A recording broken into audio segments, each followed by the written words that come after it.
chache kwa sababu pia hiyo Saturday kuna game. Okay.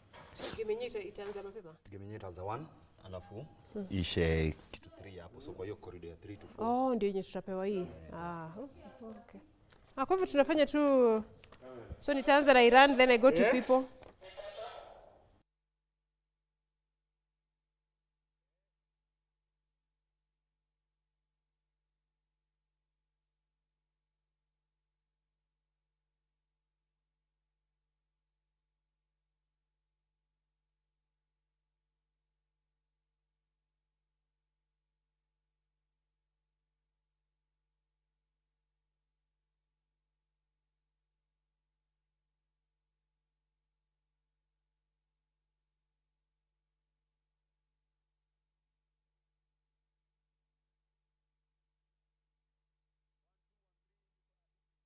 Kwenye darubini dunda. Beatrice Bonga. Jeshi la Israel lilisema kuwa shambulizi lililotekelezwa na makombora kadhaa na mamia ya drone. Iran launches large scale drone missile. Wakazi wa Sydney. Liko rais. Hebu niambie. Manhattan.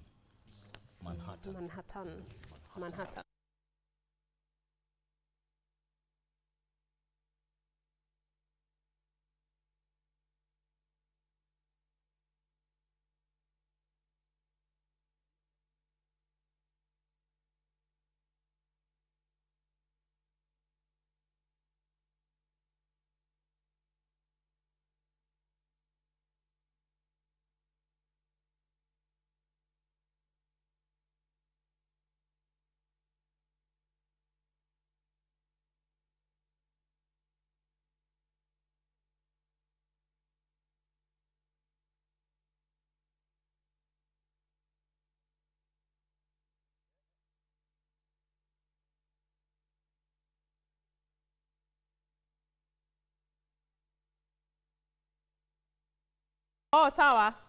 Sasa ataanza mwenyewe basi. Haya sawa, si ni mimi peke yangu basi.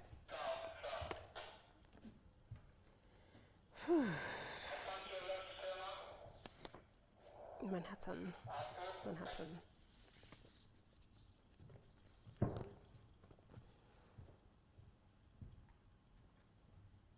I hope nitaona. Huko ni mbali lakini nitajaribu. Unaweza soma kweli? Songa. Songa. Hapo.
Mihango itaanza kutonja itaanza kishika kumzungusha mguu. Yesu ni dhahabu, paradiso ulimwenguni, hayawani wa ajabu, mbugani wamesheheni. Ukosefu wa ajira ni chanzo cha ufisadi mjini. Ajira inapokosekana, watu hawana budi ila kuwa wabunifu na kujiunga na sekta mbalimbali kama vile sekta ya kutengeneza mapambo au ukulima. Ukosefu wa ajira umesababisha kudorora kwa uchumi kwa kuwa bila ajira wananchi hawawezi kutozwa ushuru unaotumika katika ujenzi wa nchi. Tofautisha sauti guna na siguna. Sauti siguna ni sauti ambazo hazina mtetemeko wa sauti wakati zinapotamkwa. Kwa mfano thamani.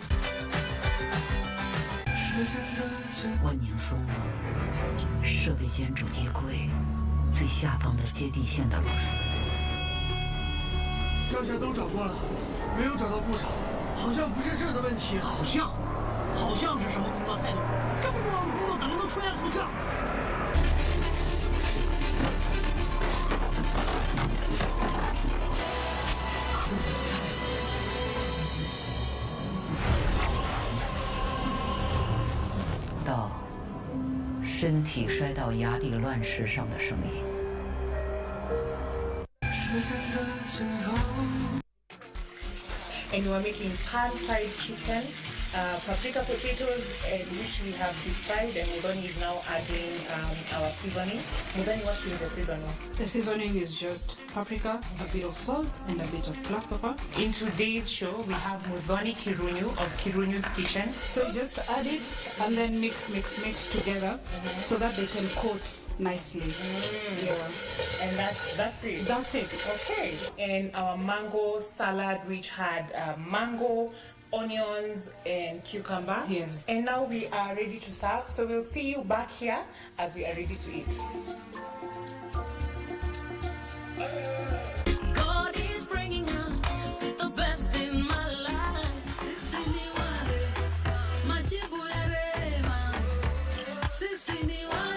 There is this pressure that you need to make it. You need to drive.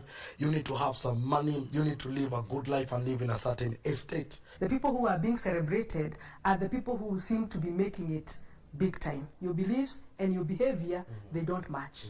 There you have a big problem. We call it a dissonance. And it creates a psychological disturbance. Many young people are depressed because they feel like they have failed. The standards are so high, and they look at their lives and they feel, when will I ever make it? This is an age when they want to be accepted by their peers. Naturally, it's an innate need. It's a natural need. It's not something they just imagine. It is in them.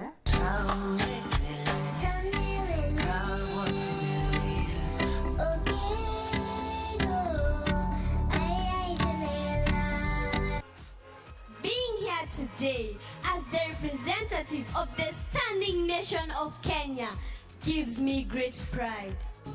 My name is Dasha Njiri. I'm 10 years old and I'm the reigning Little Miss Personality Queen.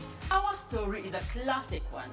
And a classic thing means that it has been here for a long time. But because it's really, really nice, well, people never get tired of listening to it.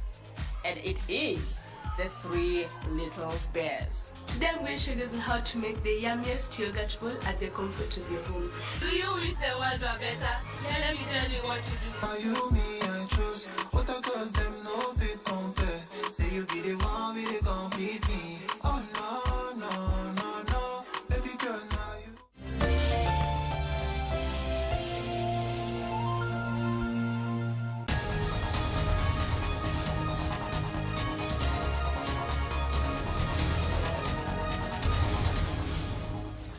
And concluded.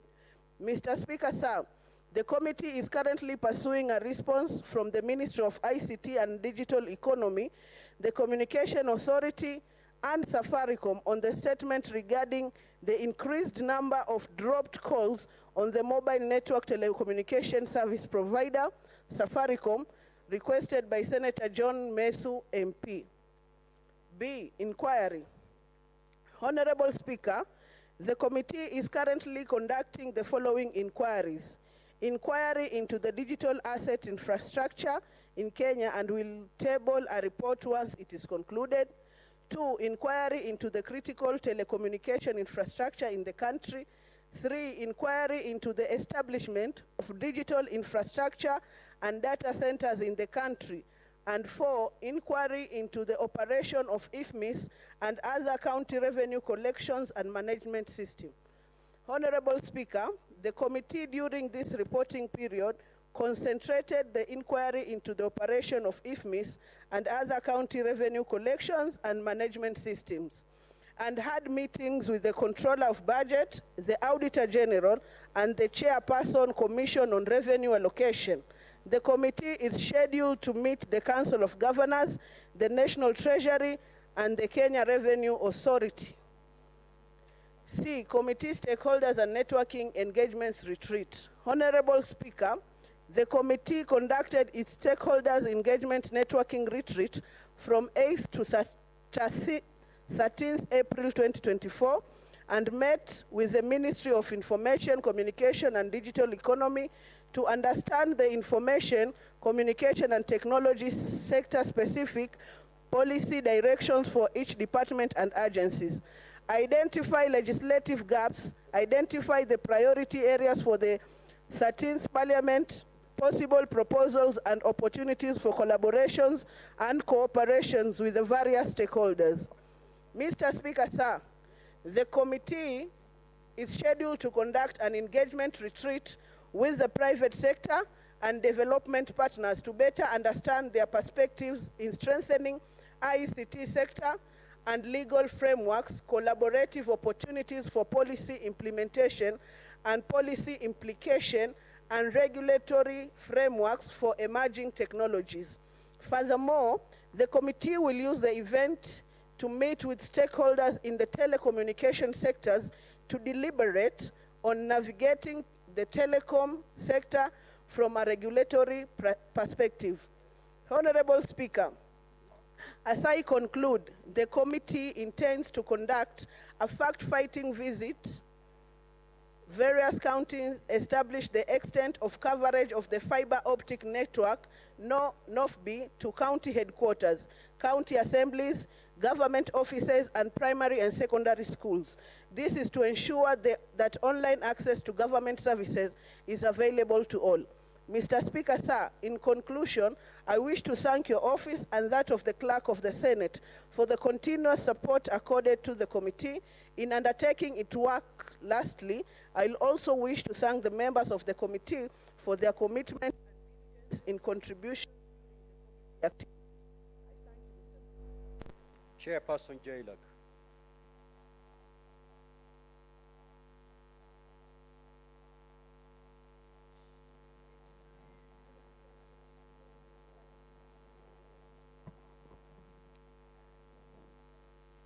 Thank you, Mr. Speaker, sir. Activities of the committee for the period 13 February 2024 to 15 April 2024, pass 1 to Standing Order 56-1B. Honorable Speaker, I rise pass 1 to that particular standing order to enumerate the sittings and the report of the committee during the period under reference. The committee, Mr. Speaker, held 15 sittings at which it considered various legislative businesses as set out below.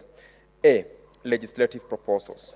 Honorable Speaker, the committee conducted pre-publication scrutiny on 2 legislative proposals which were referred to the committee. Pass 1 to Standing Order 133A of the Senate Standing Orders. These 2 pre-publication scrutiny are the County Government State Officers Removal from Office Procedure Bills 2023, sponsored by the Honorable Senator Karungo Thangwa, MP. 2, the Advocates Amendment Bill 2024, sponsored by Senator Mogeni Eric Okongo, Senior Counsel, MP. Mr. Speaker, the committee concluded consideration of the legislative proposals and submitted its comments to the Right Honorable Speaker of the Senate, paving way for publication of the legislative proposal as bills. The committee is further in the process of considering the draft Constitution of Kenya Amendment Bill 2024, sponsored by Senator Samson Cherargei, MP, and it projects to transmit its comments on the bill within the coming week. Honorable Speaker, under bills, the committee considered 3 bills during the period under review, that is the Statutory Instruments Amendment Bill, National Assembly Bills number 2 of 2023, the Conflict of Interest Bill 2023, National Assembly Bills number 12 of 2023, and the Constitution of Kenya Amendment Bill number 2, Senate Bills number 52 of 2023. The committee concluded consideration of the first 2 bills and tabled the reports thereon. In the case of the Constitution of Kenya Amendment Bill, the committee held a meeting with the key stakeholders on Monday, the 15th of April 2024 to receive submissions and deliberate on the bill. The committee has further scheduled a public hearing on the bill in early May, following which we shall finalize on the committee report for tabling. Under statements, Honorable Speaker, the committee considered 4 statements during the reporting period.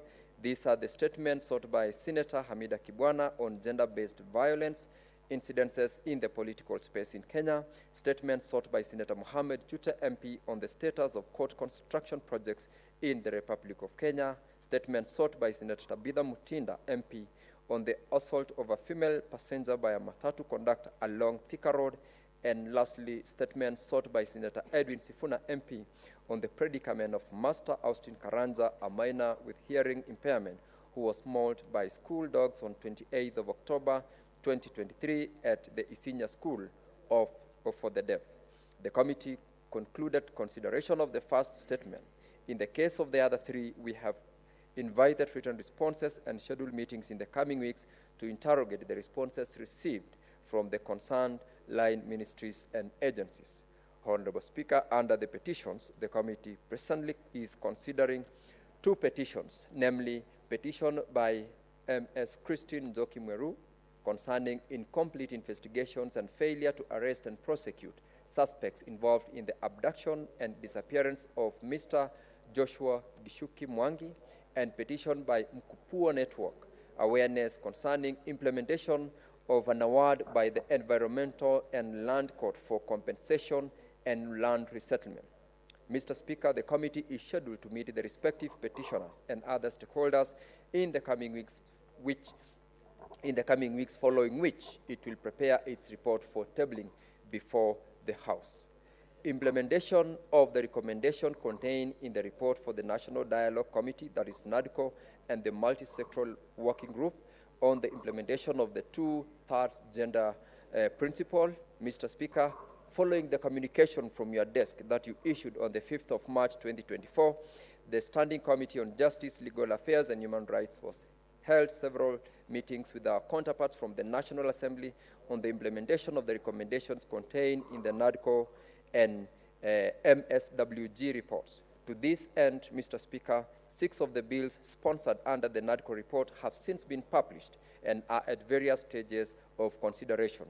The bills are the Independent Electoral and Boundaries Commission Amendment Bill, National Assembly Bill number 10 of 2024, the Ethics and Anti-Corruption Commission Amendment Bill, National Assembly Bill number 11 of 2024, the Election Offences Amendment Bill, Senate Bills number 9 of 2024, the Statutory Instruments Amendment Bill, Senate Bills number 10 of 2024, the Elections Amendment Bill, Senate Bills number 11 of 2024, and lastly, the Political Parties Amendment Bill, Senate Bills number 13 of 2024.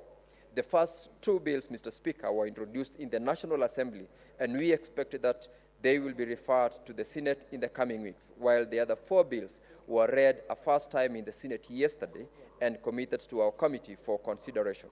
Additionally, Mr. Speaker, we are deliberating on the framework for implementation of the proposals to amend the Constitution as contained in the NADCO and MSWG reports, including matters relating to elections, the establishment of state offices and special funds, and implementation of the 2/3 gender principle in Parliament.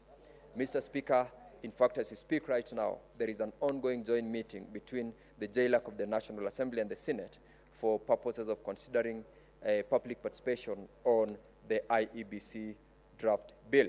Mr. Speaker, I want to assure this House and indeed all Kenyans that this is an assignment that we take very seriously. We shall in the coming weeks be tabling our joint report in the two houses, proposing the framework for implementation of the resolutions and recommendations contained in the NADCO and MSWG reports. On other activities by the committee, Mr. Speaker, during the period under reference, the committee further hosted and held deliberations with the visiting delegation of Murang'a County Assembly Committee on Governance, Labor, Justice, and Legal Affairs, and also held engagements with various stakeholders during consideration of legislative business before the committee. In conclusion, Mr. Speaker, I wish to thank your office for the support accorded to the committee in undertaking its work. I also wish to acknowledge the Secretariat that supported the committee and has received from the Office of the Clerk immense support. Lastly, I wish to commend the members of Justice, Legal Affairs, and Human Rights Committee who have been very diligent in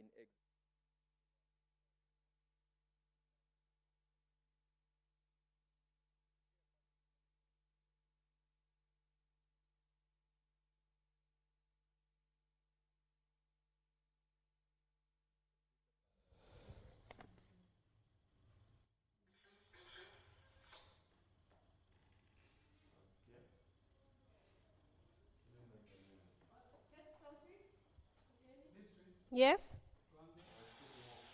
Yuko sawa sasa?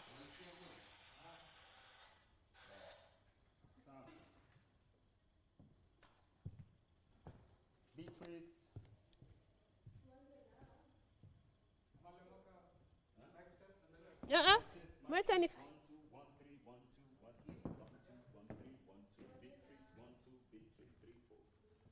Yeah, 1, 2. Communities and recreation. Honorable Speaker, during the period under the review, the committee held a total of 15 sittings, during which it considered 41 statements and 1 bill. The committee did not consider petition during this period, as it concluded and tabled reports on all the 6 petitions committed to the committee in the second session. Honorable Speaker, 29 statements were ongoing from the previous reporting period, and 12 statements were sought from the committee during the current period. The committee considered and concluded 4 of them and is currently considering the remaining ones. In considering the said statement, the committee considered the statement through physical sitting with stakeholders and the respective senators who made the request. While in other instances, the committee admitted written submissions and shared the response with the respective senators. Honorable Speaker, the committee received a response of the statement sought by Senator Samson Chelgai MP on the implementation of the report on a petition on alleged fraud by First Choice Recruitment and Consultants Agents Limited, and shared it with the senator. This is a matter that the committee is still actively pursuing. Honorable Speaker, the committee is currently sending out reminder letters on its pending statements and has scheduled meetings on some of them as follows. A, on Thursday, 25th April 2024, the committee will meet with the Teacher Service Commission and the management of the Kenya National Union of Special Needs Education teachers on the statement sought by Senator Christo Asige MP regarding the registration of teachers with disabilities by KUSNET. On Tuesday, 30th April 2024, the committee will meet with the National Treasury on the statements regarding the payment of one-off honorarium to former councillors by the Senator Enoch Wambua MP, and the statement regarding the delayed payment of the Kenya Railways pensions by Senator Bwaruma Jones MP. On Thursday, 2nd May 2024, the committee will meet with the management of the National Fund for the Disabled of Kenya on the legal structure and operations of the fund. And on Thursday, 7th, 2024, the committee will meet with the Ministry of Youth Affairs, Creative Economy and Sports on the various statements before the committees. Honorable Speaker, the committee has considered the following proposals and recommended them for publication. 1, the Labor Relations Amendment Bill 2024 by Senator Eddie Okech, MP, the Labor Relations Amendment Bill 2024 by Senator Miraj Abdurrahman, MP, and the Sports Amendment Bill 2024 by Senator Professor Tom Ojeda, MP, and Senator Rafael Chimera, MP. On bills, Honorable Speaker, During this reporting period, the committee considered the Gambling Control Bill, National Bills number 70 of 2023, and tabled reports on the bill. The committee also considered the Public Service Values and Principles Amendment Bill, National Assembly Bill number 46 of 2022, and tabled its report on the same. Honorable Speaker, the committee is scheduled to hold various stakeholder engagements with its stakeholders, including the Ministry of Public Service, Performance and Delivery Management, State Department of Gender, the State Department of Social Protection, and National Council of Persons with Disabilities on various issues at its mandate. Mr. Speaker, sir, in conclusion, I wish to thank your office and the office of the Clerk of the Senate for the continuous support accorded to the committee in undertaking its work. Lastly, I wish to thank the members of the committee for their commitment and diligence in and contributions during the committee's activities. I thank you, Honorable Speaker.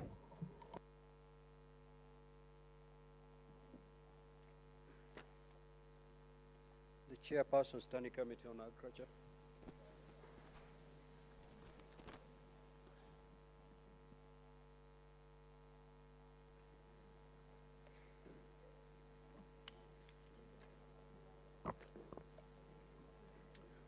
Mr. Speaker, sir, I rise pursuant to Standing Order 56(1)B of the Senate Standing Orders to make a statement related to the activities of the Standing Committee on Agriculture, Livestock and Fisheries during the first part of land session.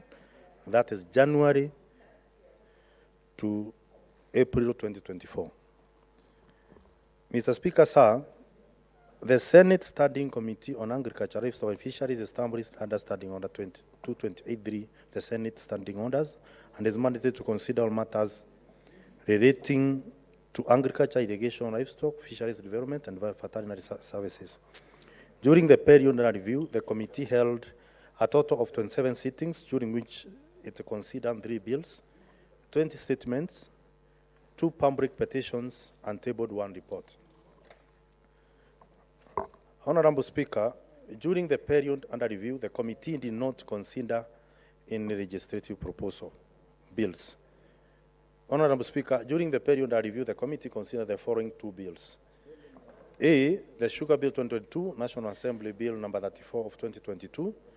The Sugar Bill 2022, National Assembly Bill number 34 of 2022 was referred to the committee on that 1st October 2023. Following its introduction in the Senate by way of first reading, the committee facilitated public participation pursuant to the provision of Article 118 of the Constitution and Standing Order 145.5, Senate Standing Orders, through a public advert requesting written memoranda. The committee met with the Council of Governors, Minister of Agriculture, Livestock Development, Kenya Agricultural and Livestock Research Organization, National Federation of Sugarcane Manufacturers, Kenya Sugar Farmers Association, Commodities Fund. The committee conducted public participation on the bill in Kakamega, Bungoma, Busia, Kisumu counties. The committee thereafter tabled the report on 27th March 2024. B, Nuts and Oil Crops 2023, Senate Bill number 47 of 2024. The Nuts and Oil Crops Bill 2023, Senate Bill number 47 of 2024, was read a first time on 14 February 2024. The committee facilitated public participation pursuant to the provision of Article 118 of the Constitution and Standing Order 145.5 of the Senate Standing Orders through a public advert request written memoranda. The committee received submissions from the Council of Governors, Nature Kenya, and the Royal Society of Kenya. The committee will conduct public participation on the bill in various counties from 2nd to 13 May 2024. C, Rice Bill 2023, Senate Bill number 19 of 2023. The Rice Bill 2023, Senate Bill number 19 of 2023, was read a first time on 4th May 2023.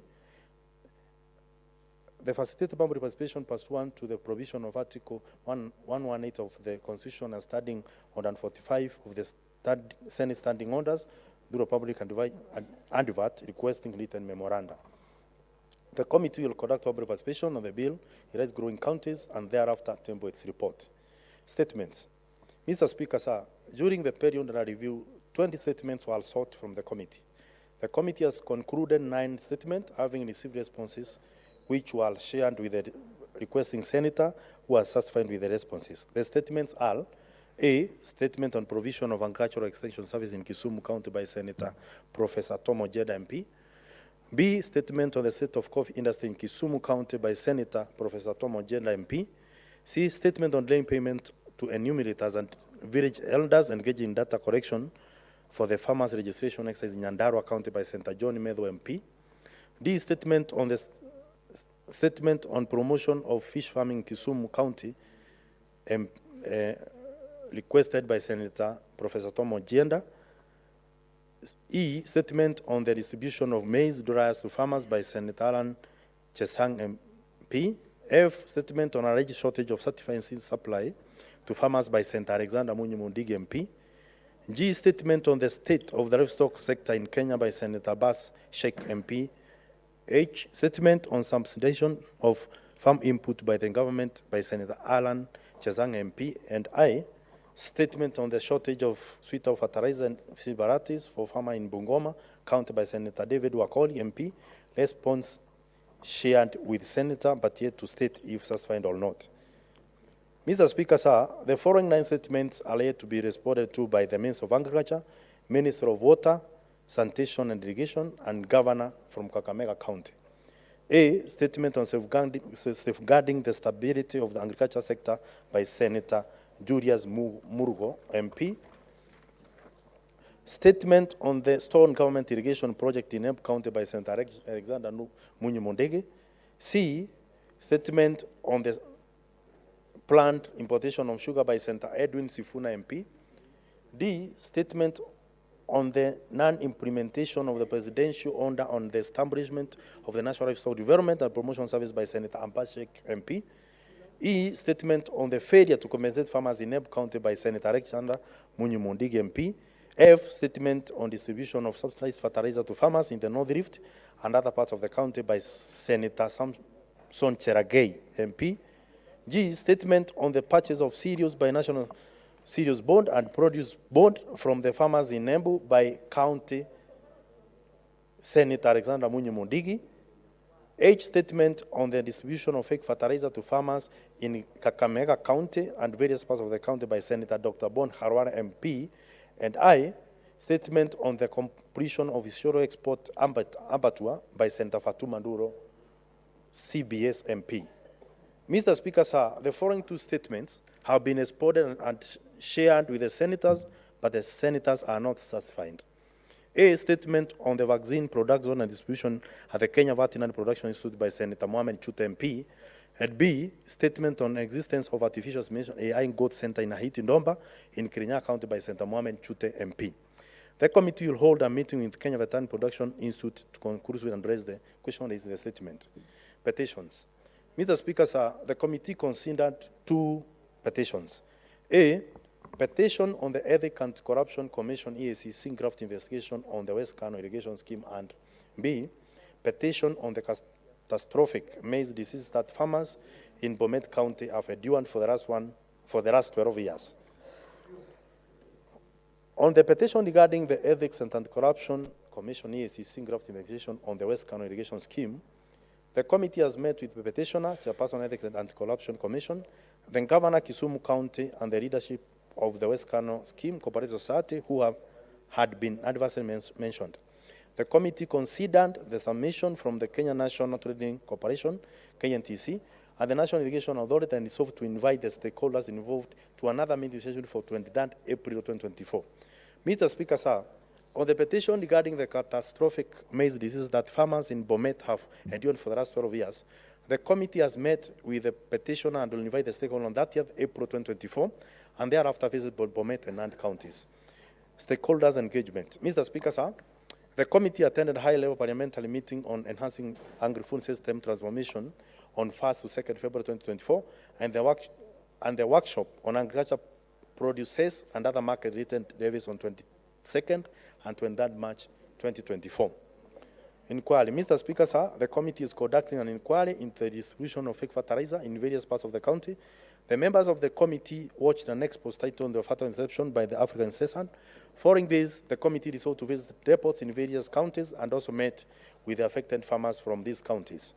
The committee thereafter met with the Cabinet Secretary, Minister of Agriculture and Livestock Development, National Cereals and Produce Board, Kenya National Trading Corporation, and Circa Booster Innovate Manufacturer Limited.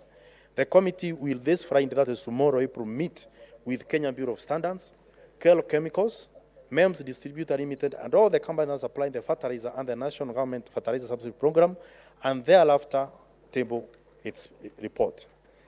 Mr. Speaker, in conclusion, I wish to thank your office and that of the clerk of the Senate for the continuous support according to the committee in undertaking its work. Lastly, I also wish to thank the members of the committee for their commitment and diligence in the contribution during the committee activity. Thank you very much. Thank you, Honorable Speaker. Signed by Senator James Kamau Morango, Chairperson Standing Committee on Agriculture, Livestock and Fisheries. Chairperson Standing Committee on Health. Vice Senator Mandago. I thought I saw Senator Mandago in the House. Proceed, Senator. Honorable Speaker, statement relating to the activities of the Standing Committee of Health from 13 February 2024 to 28 March 2024, pursuant to Standing Order number 56-1B of the Senate Standing Orders. Honorable Speaker, I rise pursuant to Standing Order number 56-1B of the Senate Standing Orders to make a statement relating to the activities of the Standing Committee on Health during the Part 1 of the third session of the 13th Parliament. Honorable Speaker, the Standing Committee on Health is established under Standing Order 223 of the Senate Standing Orders and is mandated to consider all matters relating to the medical services, public health, and sanitation. During the period under review, the committee held 16 sittings, during which it considered 1 bill, 1 inquiry, undertook 1 county visit, and held 1 stakeholder engagement. On the bills, Honorable Speaker, during the period under review, the Cancer Prevention and Control Amendment number 2 Bill of the National Assembly Bills number 45 of 2022 was committed to the committee on Thursday, 28 March 2024. The committee awaits memoranda submissions for consideration and intends to lay its report thereafter. Honorable Speaker, the committee concluded on the following bills, and the reports are undergoing approval process for tabling by Tuesday, 23rd April 2024. The Community Health Services Bill, Senate Bills number 4 of 2023, the Maternal, Newborn and Child Bill 2023, Senate Bills number 17 of 2023, and the e-Health Bill, Senate Bill number 32 of 2023. On petitions, Honorable Speaker, the committee has concluded its consideration of the petition by Kenyatta University medical students on the engagement and use of Kenyatta University Teaching and Referral and Research Hospital, KUTTRH, by medical students at Kenyatta University. A report on this has been compiled and is awaiting adoption by the committee. On the statements, Honorable Speaker, during the period under review, the committee considered and sought responses on the following 10 statements as follows. Statement by Senator Amida Kibwana, MP, on the circumstances that led to the amputation of baby Jennifer Mwasi's hand at Wesu Hospital in Taita Taveta County. Statement by Senator Amida Kibwana, MP, on the absence of data bank for unclaimed bodies in Kenya. Statement by Senator Joe Nyotu, MP, on the state of medical equipment supplied by Mecascope to level 5 hospitals across the country. Statement by Senator Fatuma Dulo, MP, on the operational state of the Isiolo County Referral Hospital morgue. Statement by Senator David Wakoli, MP, on the assessment of policy on the availability and supply of medical oxygen in Kenya. Statement by Senator Gloria Oropa, MP, on the inadequate bed capacity at Mbagathi and Mama Lucy hospitals in Nairobi City County. Statement by Senator Kadhuri Murungi, MP, on the delayed remittances of funds by the defunct National Hospital Insurance Fund to health facilities. Statement by Senator George Mbugwa, MP, on the expected impact of trained and experienced nurses seeking jobs abroad on nursing services in hospitals countrywide. Statement by Senator Joseph Kamau Kiduku, MP, on the poor state of health care in Lamu County. And statement by Senator Miraj Abdulrahman, MP, on the health care provision to teenage and adolescent mothers in public health care facilities. The statements are pending consideration by the committee. Correspondences on the pending statements have been forwarded to the relevant stakeholders and are awaiting response. Honorable Speaker, on inquiries, during the period under review, the committee finalized its inquiry into alleged irregularities in the procurement of long-lasting insecticide nets at the Kenya Medical Supplies Authority, KEMSA. A report on this has been compiled and is waiting adoption by the committee. Honorable Speaker, further to the above, the committee has resolved to open inquiries into the following topical issues during this session. Inquiry into the access and provision of oxygen in emergency care facilities in the country. Inquiry into the circumstances that led to the amputation of baby Yasir Ridwan's fingers at Kerukoya County Referral Hospital. Inquiry into the death of Wakili Masharia JM at Muranga Level 4 Hospital. An inquiry into the pending bills and fraudulent claims at the National Hospital Insurance Fund. Inquiry into the exchequer funding for the delivery of community health services by non-state actors. Honorable Speaker, on stakeholder engagements and workshops, during the period under review, the committee, in collaboration with the Senate Liaison Office, held one stakeholder engagement with Westminster Foundation for Democracy, a United Kingdom public body dedicated to supporting democracy around the world and working with parliaments, political parties, and civil society groups to help make countries' political systems fairer, more inclusive, accountable, and transparent. In its quest to implement post-legislative scrutiny as monitoring and evaluation tool on health-related laws, not only on national laws, but also county laws, with particular focus on the Health Act 2017. Honorable Speaker, on county visits, ordinarily committees execute the bulk of their work in committee rooms within the presence of Parliament. However, occasions do arise when it is necessary to augment the evidence gathered within the presence with site visits. The site visits, apart from providing first-hand evidence, do avail the opportunity for intensive oversight and extended public participation.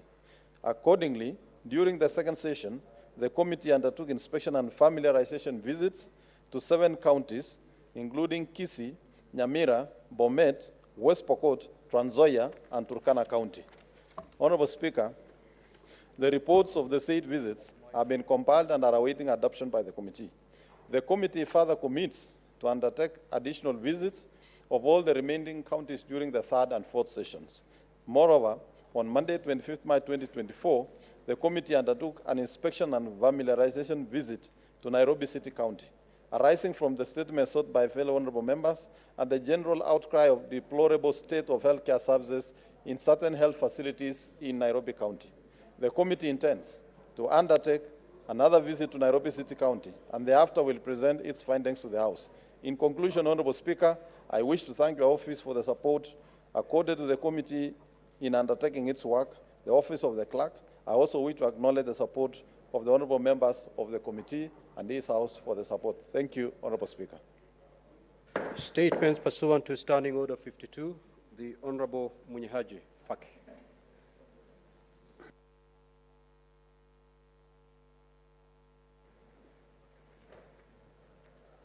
Asante Mheshimiwa Spika, nimesimama kuambatana na kifungu cha 52(1) cha kanuni za kudumu za Bunge la Senate kutoa taarifa kuhusiana na hali ngumu ya kazi na unyanyasaji wa wafanyikazi wa Export Processing Zones, yani EPZ. Mheshimiwa Spika, nimesimama kwa mujibu wa kanuni za kudumu ya 52(1) kutoa kauli kuhusu jambo linalohusu kaunti nzima kuhusiana na hali ngumu za kazi na kunyanyaswa kwa wafanyakazi wa Export Processing Zones, hususan wafanyakazi wa kampuni ya Ashton Apparels mjini Mombasa. Mheshimiwa Spika, kuna mashirika mengi ambayo yamefungua biashara ya nguo ili kusafirisha kwenda masoko ya Marekani kupitia kwa mpango wa AGOA, ambao ni sera maalum ya serikali ya Marekani inayochukua bidhaa kutoka nchi za Kiafrika. Lakini fursa hii imekuwa ni sababu ya baadhi ya mashirika yanayofaidi kutokana na mpango huu kukandamiza haki za wafanyakazi, hivyo basi kuhujumu sekta hii ambayo inatoa ajira kwa Wakenya wengi. Mheshimiwa Spika, kumekuwa na visa tele vya ukandamizaji wa haki za wafanyakazi mikononi mwa mashirika hayo kama ifuatavyo. Kwanza, kuzuiliwa kwa wafanyakazi kujiunga na chama cha kutetea haki zao na kupelekea waliojiunga na vyama hivyo kupoteza kazi zao.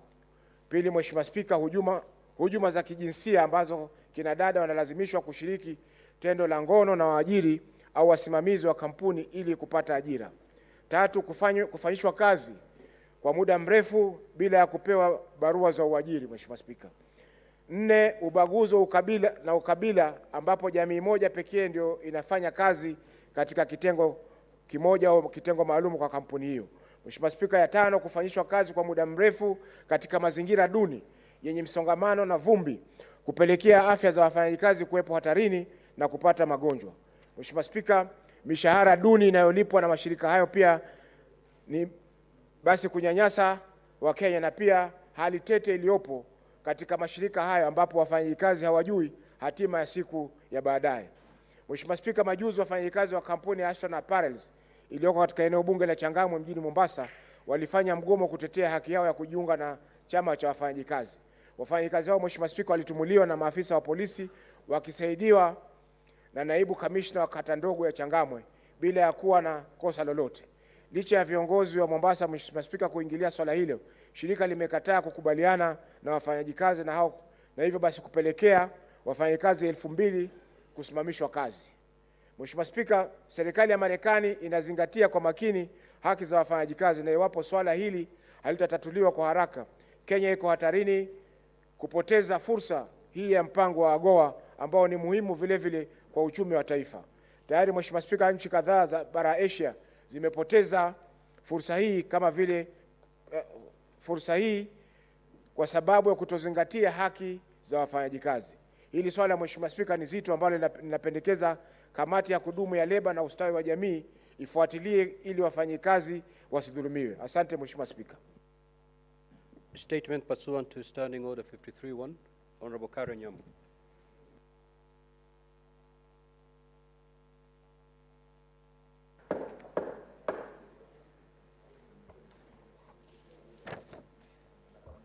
I rise pursuant to Standing Order 53-1 to seek a statement from the Standing Committee on Roads, Transportation and Housing regarding the traffic congestions in Nairobi City and its environs. In the statement, the committee should state the major causes of traffic congestion in Nairobi City County and its environs, highlighting the roles played by the public service vehicles, private motorists, and other classes of vehicles in increasing the congestion. Report on initiatives undertaken by both the national and county governments to alleviate the traffic congestion in the city, considering the negative impact of traffic jams on productivity and the economy.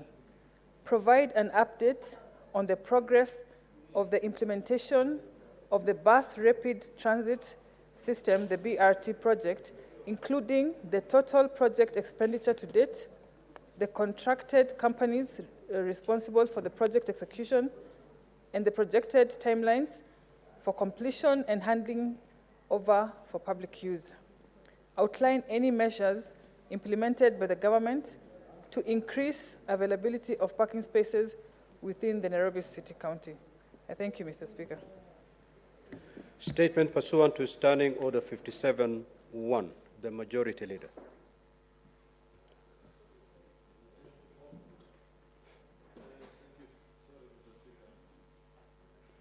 My apologies, Speaker. Mr. Speaker, sir, I rise pursuant to Standing Order number 57-1 to hereby present the business of the Senate for the week commencing 23rd of April 2024. Before I present this statement, allow me to use this opportunity to welcome colleague senators back from the short recess period. I believe that we have some time to meet our constituents, spend time with our families and friends, rejuvenated over both the Easter and Ramadan holidays, and are now ready to work for the people of Kenya. Mr. Speaker, sir, at the close of the first part of the third session, 36 bills were pending conclusion in the Senate. Over the last 2 days, 5 other bills were read a first time, and in addition to the one in the order paper today, 42 bills will be pending before the Senate. Out of these bills, 10 bills have been scheduled at order number 8 to 18 in today's order paper. From the foregoing, we have resumed regular sittings with our in-tray already full. Let us redouble our efforts collectively and individually, whether in the committee or in plenary, to ensure that the business before the Senate is dispensed with expeditiously. Mr. Speaker, sir, with respect to other businesses before the Senate, 15 motions are pending conclusion while 24 petitions are pending before the respective standing committees. Additionally, 336 statements are pending before the respective standing committees, and I urge committees to responsible for the petitions to and statements to expeditiously conclude these matters. Mr. Speaker, sir, I can see the Deputy Minority Whip and the Majority Whip. I think he has stepped out, but he was here.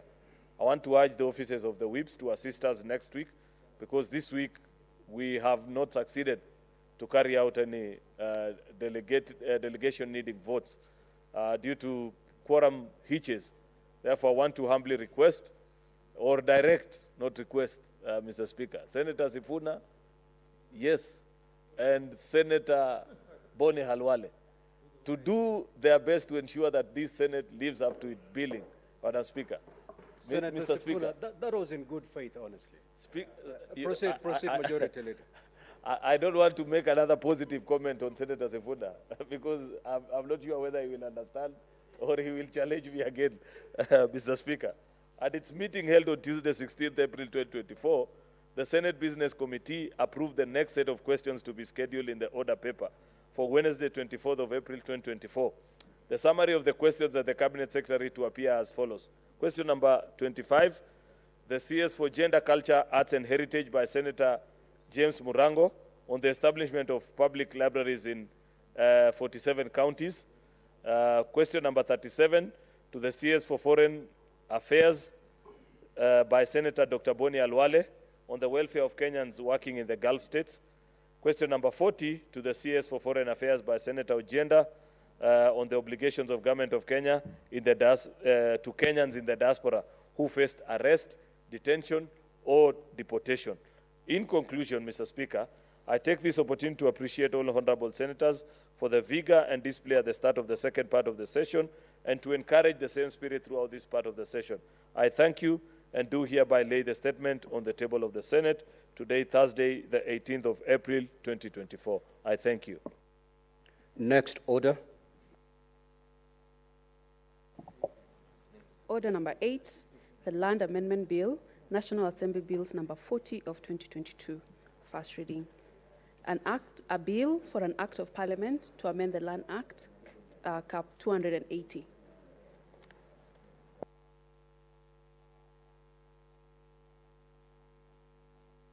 Now, honorable senators, you will allow me to rearrange the sequence of today's order paper.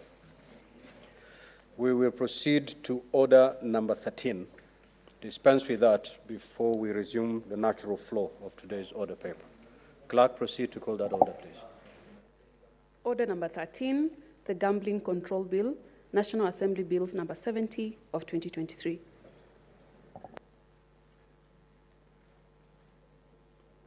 At the interruption of debate, Senator Danson Mungatana had the floor and he had a balance of 13 minutes. He's not in the House, so we will proceed. Senator Asige Crystal. Thank you very much, Speaker, though I had pressed the microphone to give comment on the statements just read.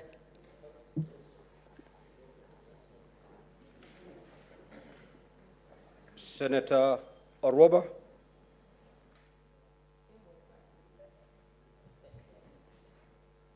Senator Onyonka. All right, then. I will call upon the mover to reply. Thank you, Mr. Speaker. I want to thank colleagues who took time to speak to this very important bill. This is an important industry, Mr. Speaker, and it is important that I mention because Senator Sifuna decided to take my comments yesterday out of context when I said that I don't understand gambling, Mr. Speaker, and decided to say that I'm passing a bill that I have no idea what it is about. Of course, he chose to misinterpret my comments, Mr. Speaker, but I am sure the only thing that he knows better than me in that industry is how to place a bet. Beyond that, Mr. Speaker, we are the same. Because as I explained, Mr. Speaker, this is a very complex industry, which many of our young people find themselves engaged in one way or the other. And it is important because in this house you have, apart from being leaders, we are also parents, many of us.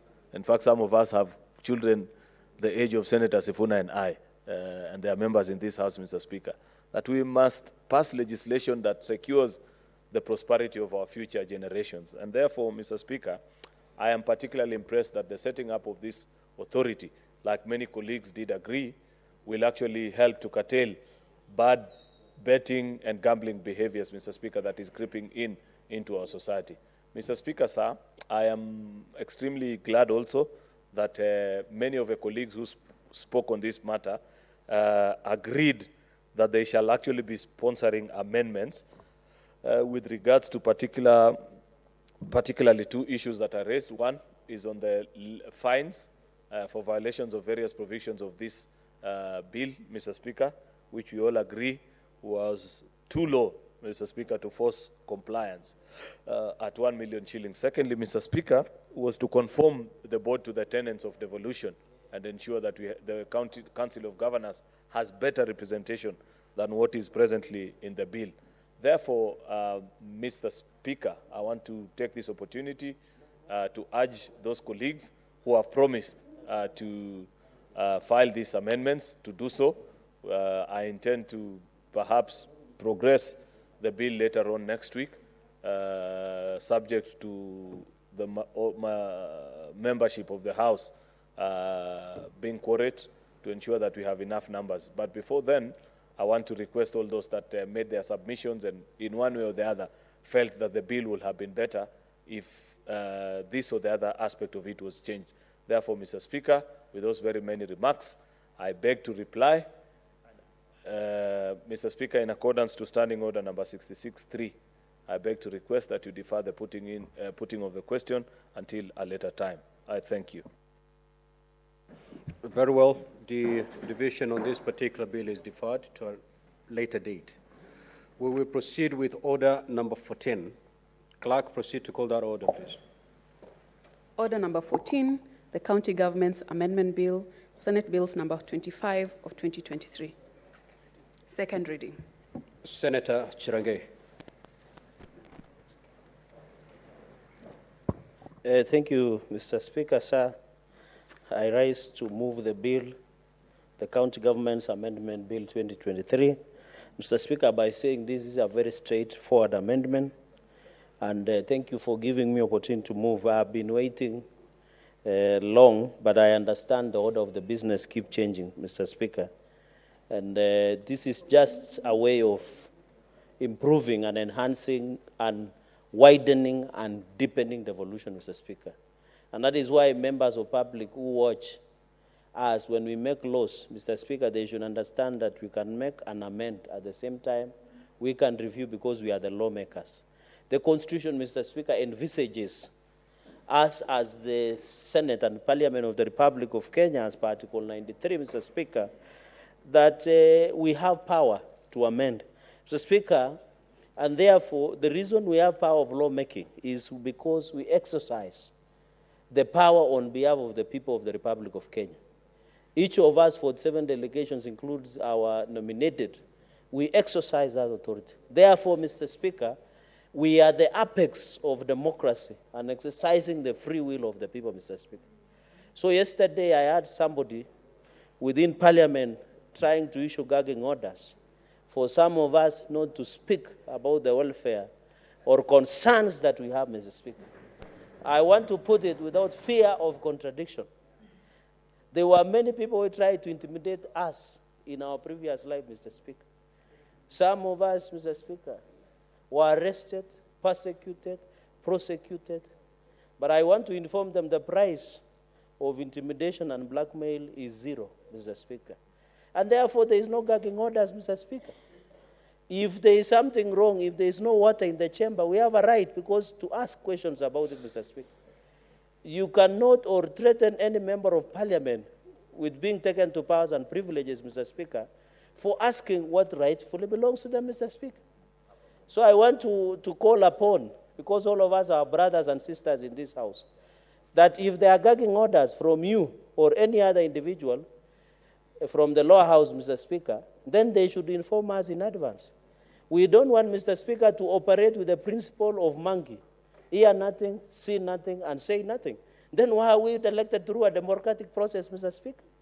That is why I must insist, Mr. Speaker, let us always have a conversation on many issues surrounding the running of this parliament, Mr. Speaker, at any given time. Senator Fernandi, are you making a statement pursuant to Standing Order 52, or you're moving your bill, your amendments bill? Mr. Speaker, I am building the basis of moving my amendment bill, Mr. Speaker. There's no relationship. It is there. Just go ahead and move your bill, please. Mr. Speaker, in conclusion, we shall keep asking the questions about the Bunge Towers as long as something is wrong.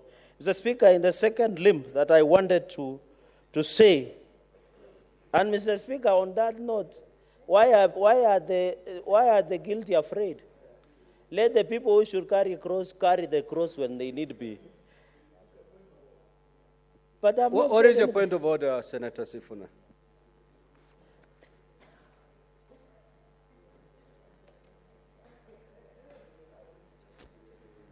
Mr. Speaker, is the Senator Fernandi in order to impute ill motives on members of this House? And I would want him to clarify who are these guilty that are afraid when this discussion on members' welfare is being alleged. Mr. Speaker, I hope he's not referring to the chair, which would be something terrible to do. So please, can he clarify on who are these people who are afraid of discussions regarding the welfare of members? Senator Fernandi, can we proceed to lay bare the names of those who are guilty? Mr. Speaker. In the event that you cannot, you may proceed to withdraw that particular statement. Mr. Speaker, I didn't look for a time in my life here in the floor that Senator Sifuna would be defending you. But that one being said and done, Mr. Speaker, I didn't mean... one of those who are feeling guilty? Mr. Speaker, Mr. Speaker, it is just a euphemism, is it? A saying, Mr. Speaker, by saying there are people who are, they're afraid are always, the guilty are always afraid. I didn't mention any name, even the answer can bear. But if it is misunderstood, I withdraw that statement, Mr. Speaker, and replace that people. Why, Mr. Speaker, why is Senator Sifuna smiling today? Mr. Speaker, and you know you have been told Uhuru Park cannot be used for political rallies. I hope he's aware. Mr. Speaker, Mr. Speaker, I am replacing by saying everyone within file and rank of running of parliament, including us, even at the level of committee, should be ready to answer questions. That's what I meant, Mr. Speaker. And we are asking these questions for welfare of ourselves, Mr. Speaker. So, Speaker, in moving this bill, I want to say our business, Mr. Speaker, our business is just to do the lawmaking. Mr. Speaker, let us do the lawmaking. Let us ensure that we give opportunity to members of parliament to do their job. In this amendment, we continue under the County Government's Amendment Bill 2023, Mr. Speaker. I know Senator of Kiambu had an impeachment procedure bill.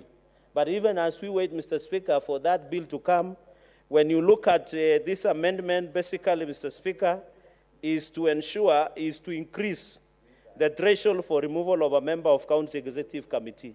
Mr. Speaker, I know you, being the Governor Emeritus of Kilifi County, Senator Mandaguf being of Androba, being governors, Mr. Speaker, you understand what it means to have stability and prediction in terms of your committee executive members.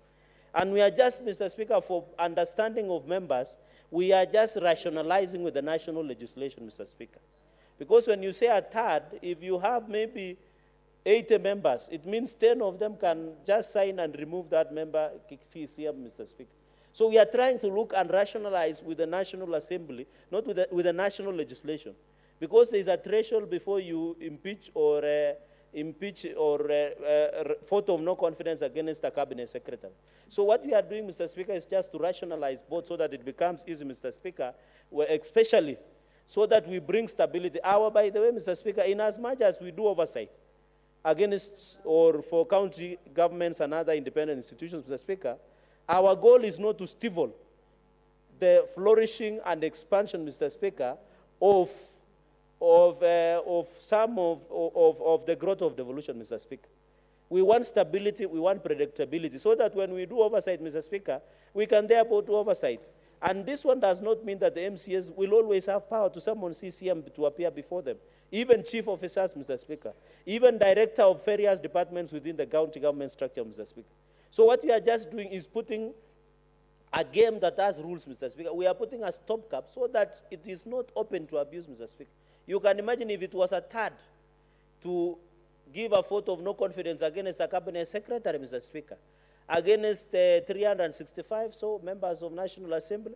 So if you are to do 365 and you choose is it 365? I think it's 365. You have to do a third of 365. How many CSs over have gone home? And therefore, we want just to realize, I don't know, are there CSs who are supposed to go home? I don't know. But I'm just saying, Mr. Speaker, it will be an abuse. And when you look at the amendment of section 40, Mr. Speaker, is in essence trying in removal of a member of executive, county government's number 17 of 2012. It talks about removal of member of a county executive. Of course, the grounds has been laid, Mr. Speaker.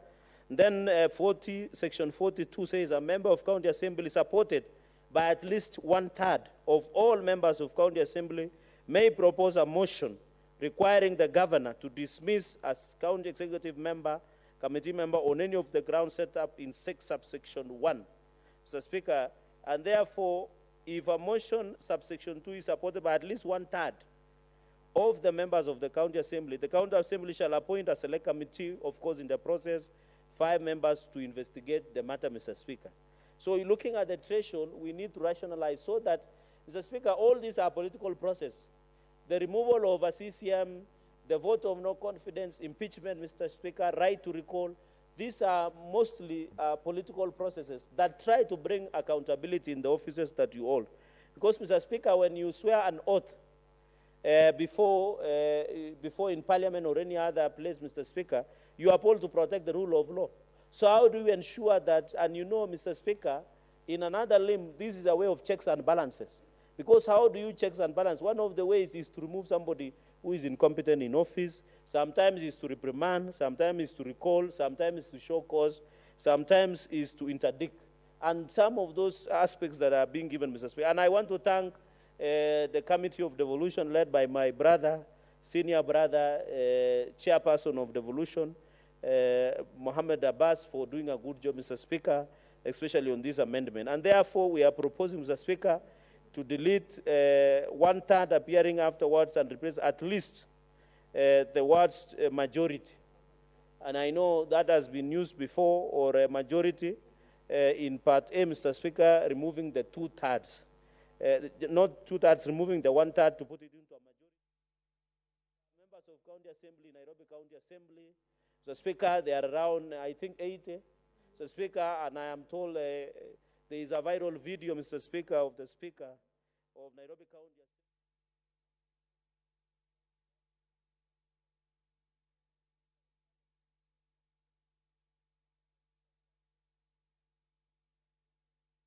So we want to also advise MCAs not to be forcing people or hacking people forcefully, because it can cause a lot of consternation, Mr. Speaker.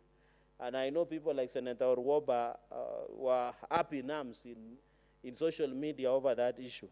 So, Speaker, that is, so the issue that we want to ensure is the majority. So if members of County Assembly in Nairobi, let's say they are 80, for example, majority of them will be around 50 to 60 MCAs to sign that removal process, Mr. Speaker. And therefore, it ensures stability of your cabinet, Mr. Speaker. Because most of the MCAs fear the governor, but they don't fear CCM, CEOs, or Director of Finance, Mr. Speaker. So they will let her go for low-hanging fruits in quotes by looking for your CCM, and by them, Mr. Speaker, they can end up undermining and frustrating your development agenda as the governor of that region or that county, Mr. Speaker. On Part B is deleting the words at least 1/3 and substituting with majority, Mr. Speaker. And therefore, I think in resolution, this is just a process we are rationalizing. When you look at the parent act, it talks about the Speaker of the House shall promptly deliver the resolution of the governor. So, for example, the member has the right to appear and be represented. Of course, Mr. Speaker, just for members to grasp what we are just saying is we should subject you to principles of natural justice, Mr. Speaker, through you. and ensure that right to appear, to the way we normally do it here, Mr. Speaker, in short, is you appear, you defend yourself, if you have a legal representative, those are principles of right of representation. And the committee, you appear, of course, the Parent Act has provided, if they are, the committee, if they are substantiated, during the county member to be, the county assembly shall vote whether to approve the resolution requiring the county executive committee member to be dismissed. And if a resolution, so we are deleting in subsection 6, Mr. Speaker, by deleting a words, a majority appearing after the word supported, and therefore with at least 2/3. So that the threshold should be very high, Mr. Speaker, so that we ensure also there is a due diligence, Mr. Speaker. We know in these offices, I remember, Mr. Speaker, we have sat and Senator Sifuna is a member of Public Accounts Committee. It is hard, even in the last session, Mr. Speaker, and you have been a governor, it is hard to have a clerk of a county assembly who has survived long. Unless that clerk is a unique creature. Mr. Speaker, because the threshold of reforming such is very easy, Mr. Speaker. Even the issue of CCM, you need also stability as a governor to ensure that your CCMs are not intimidated, Mr. Speaker. I can tell you a number of county executives, a number of CEOs, a number of directors in various departments within county structure, they always live in fear of being undermined or being targeted, either politically. Mr. Speaker, you are aware, there is a lot of political witch hunt in these offices we hold. It is that members of parliament, to recall them through right of recall is not easy, as many people want to imagine. To recall a member of parliament, both senior learned friends, Senator Faki and Senator Manzo, as it is an Herculean task. I remember, Mr. Speaker, when Senator Mwaura, the current government spokesman, Senator Millicent Omanga, Mama Miradi, Senator, the late, may his soul rest in peace, Senator Brengei, a number of senators during the war in quotes under the arrangement of handshake, Mr. Speaker, had been removed by Jubilee. But when they wanted, they had been removed, and yet it was hard to remove them. So you can imagine a recall of an elected person. So our stopgap measure, Mr. Speaker, is so protected that we are not exposed too much as opposed to appointed positions, Mr. Speaker. So, Mr. Speaker, that is the essence of this bill. This is a straightforward amendment bill. I want to ask my colleagues, please, let us ensure that we espouse the issues of national values, public power. The principles include good governance and integrity, Mr. Speaker. And of course, our main aim, Mr. Speaker, is the means of ensuring accountability in the exercise of public power, is the oversight members of SC by the legislature of both governments. And remember, CCM, Mr. Speaker, appeared both to county assemblies and Senate, Mr. Speaker. And therefore, as per Section 40, the county government provides for procedure for the removal. Office of the county is established by the Constitution. And noting the adverse consequence of removal of impeachment of a member of county executive. Mr. Speaker, in this House, we have a live example, a testimony by the name Miracle Senator of Kiambu, Senator Karungo Tangwa. He knows, and I hope, believe and pray that he will have a chance to say something about this bill, Mr. Speaker, because he's in the House. I know he has sponsored another bill on impeachment procedure bill, so that he can give us the experience, Mr. Speaker. You know, when you are removed or impeached, Mr. Speaker, the reason we are calling him Miracle Senator is because in his other life as CCM, he had been fought many battles, including being removed during Governor Waititu era. So, Speaker, if you remember, there was a governor in this country called Waititu, Babayao, and you cannot miss him on the streets of Nairobi, Mr. Speaker. He's a friendly man. So, through those tribulations, there are people who walikuwa wamempangia at some point not to be elected. But he became a miracle senator by going through that. And this is because of this. Because by the time you recall somebody or impeach, you impeach Mr. Speaker, it almost threatened him not to be elected. And you know, even Governor Sonko, the immediate popular governor of Nairobi, Mr. Speaker, the consequence of his being impeached is so painful. You are staying out of office more than 10 years. And if Governor Sonko was even to contest in Mombasa County as a governor, to run for governor, Mr. Speaker, because the Supreme Court, the rule, he would have won to be the governor of Senator Faki at that point in time, Mr. Speaker. But this, Mr. Speaker, that is the pain of being impeached. So these are things we want to ensure. By the time you are impeached, let you have committed a serious offense and sin against man, against God, and against the Constitution of Kenya, Mr. Speaker. Mr. Speaker, thank you for this opportunity, and I hope this is a straightforward amendment. I want to ask my colleagues to allow us to process as much as possible. And with your permission, Mr. Speaker, as I beg to move, I request the chairperson, Senator Mohammed Abbas, one of the wisest senators on the floor of the House, Mr. Speaker, to second me. And I thank you, Mr. Speaker. I beg to move. I request Senator Abbas. Thank you, Honorable Speaker. And I thank my friend Sharagay for giving me that kind of title. I think it's a very good press, and I hope to meet that standard. Honorable Speaker, as the chair of the Committee of Devolution, we have gone through all the bills, all the acts in the law, and we found that a lot of lacunas that actually needs to be changed or improved. As he rightly said, the mover said, Honorable the CECs, the County Executive Committee members, are actually people of high calibers. Some of them are being moved from other ministries. There are some of them come from private sectors. Some are actually having their own businesses. But however, when they are appointed, they work in that atmosphere of fear and intimidation. That they cannot deliver their work as required. Whatever qualification they may have, they are at the mercy of the politicians, especially the MCAs and the governor, who is the appointed authority. The threshold of a third is actually, we felt that does not give somebody security to work comfortably in this environment area, the way he works. And therefore, as you're aware, this equally happens, the deputy governors have also equally have the problem. Today, as I talk to this House, we have 21 cases where deputy governors are actually being threatened to be moved. And many speakers are actually under threat. Clerks equally the same. So I think if you continue the same trend, then devolution will not work properly. Then people work, will continue being intimidated.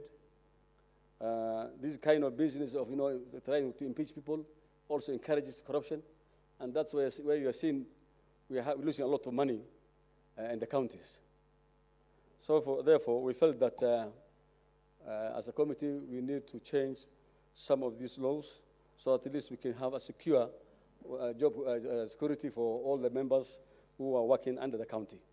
The governor now has 2/3 threshold. So for the CECs, as the highest executive next to the governors and the deputy governor, also need to have security for their work. And therefore, Honourable Speaker, with those few remarks, this House has to safeguard what is going on in what do you call it, the devolution actually has to be safeguarded. The staff have to be saved from interventions so that at least they can be able to deliver. And with those few remarks, I beg to second. Honourable Senators, I now propose the question that the County Government's Amendment Bill, Senate Bills number 25 of 2023, be now read a second time. The Honourable Senator Manzo. Thank you, Mr. Speaker. Mr. Speaker, I want to congratulate Senator Chiranke, the senator, for a great county for having, first of all, come up with this thought and for having drafted the bill very well, very professional. Mr. Speaker, if you look at the other, the other thresholds, other laws affecting any other member is 2/3. If it is a removal of the president, if there's removal of speaker, if there's removal of a minister, it's 2/3. But when it comes to the CEC, then it is 1/3. It means even an opposition party in the county can remove a CEC they don't like. It means the majority party in the county can do away with a CEC on just one sitting, and therefore there is a need to balance or equalize. And even the standard world over is 2/3, and therefore this really is in line with the world practice, and it gives protection to any person who gets appointed to a position and then witch hunt finds them out of that. And an impeachment, Mr. Speaker, is a political process. The moment politics change, it becomes very easy to impeach officers or force them out of office while they had been guaranteed of a job or be able to earn a living. Mr. Speaker, when it also comes to the other procedures, like when you want to raise signatures to remove a member of parliament, the law is not clear what will happen to a senator. And unfortunately, currently, we don't have a IBC. IBC then will process that. But still, the threshold is high. It is not as low as a third, Mr. Speaker. And therefore, this is a law which we should pass even without an amendment. It is very well drafted, and it is good for the nation so that we can safeguard rights of other people, and especially employment rights, and safeguard them against political witch hunt. Mr. Speaker, I support. Senator Aaron Cheriot.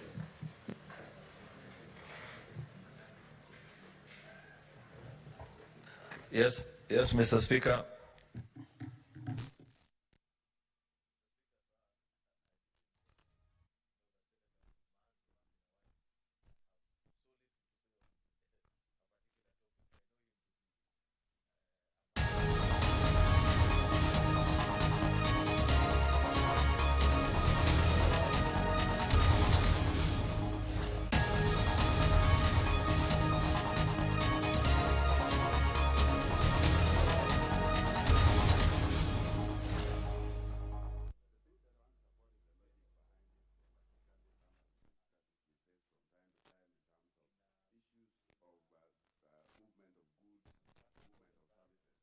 I think to that extent there's some good logic in it.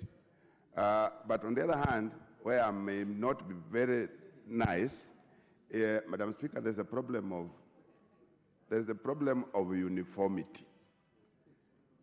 Every single time, and I think we are over-legislating for counties, and I've said this before, the issue of uniformity, in my view, is unconstitutional.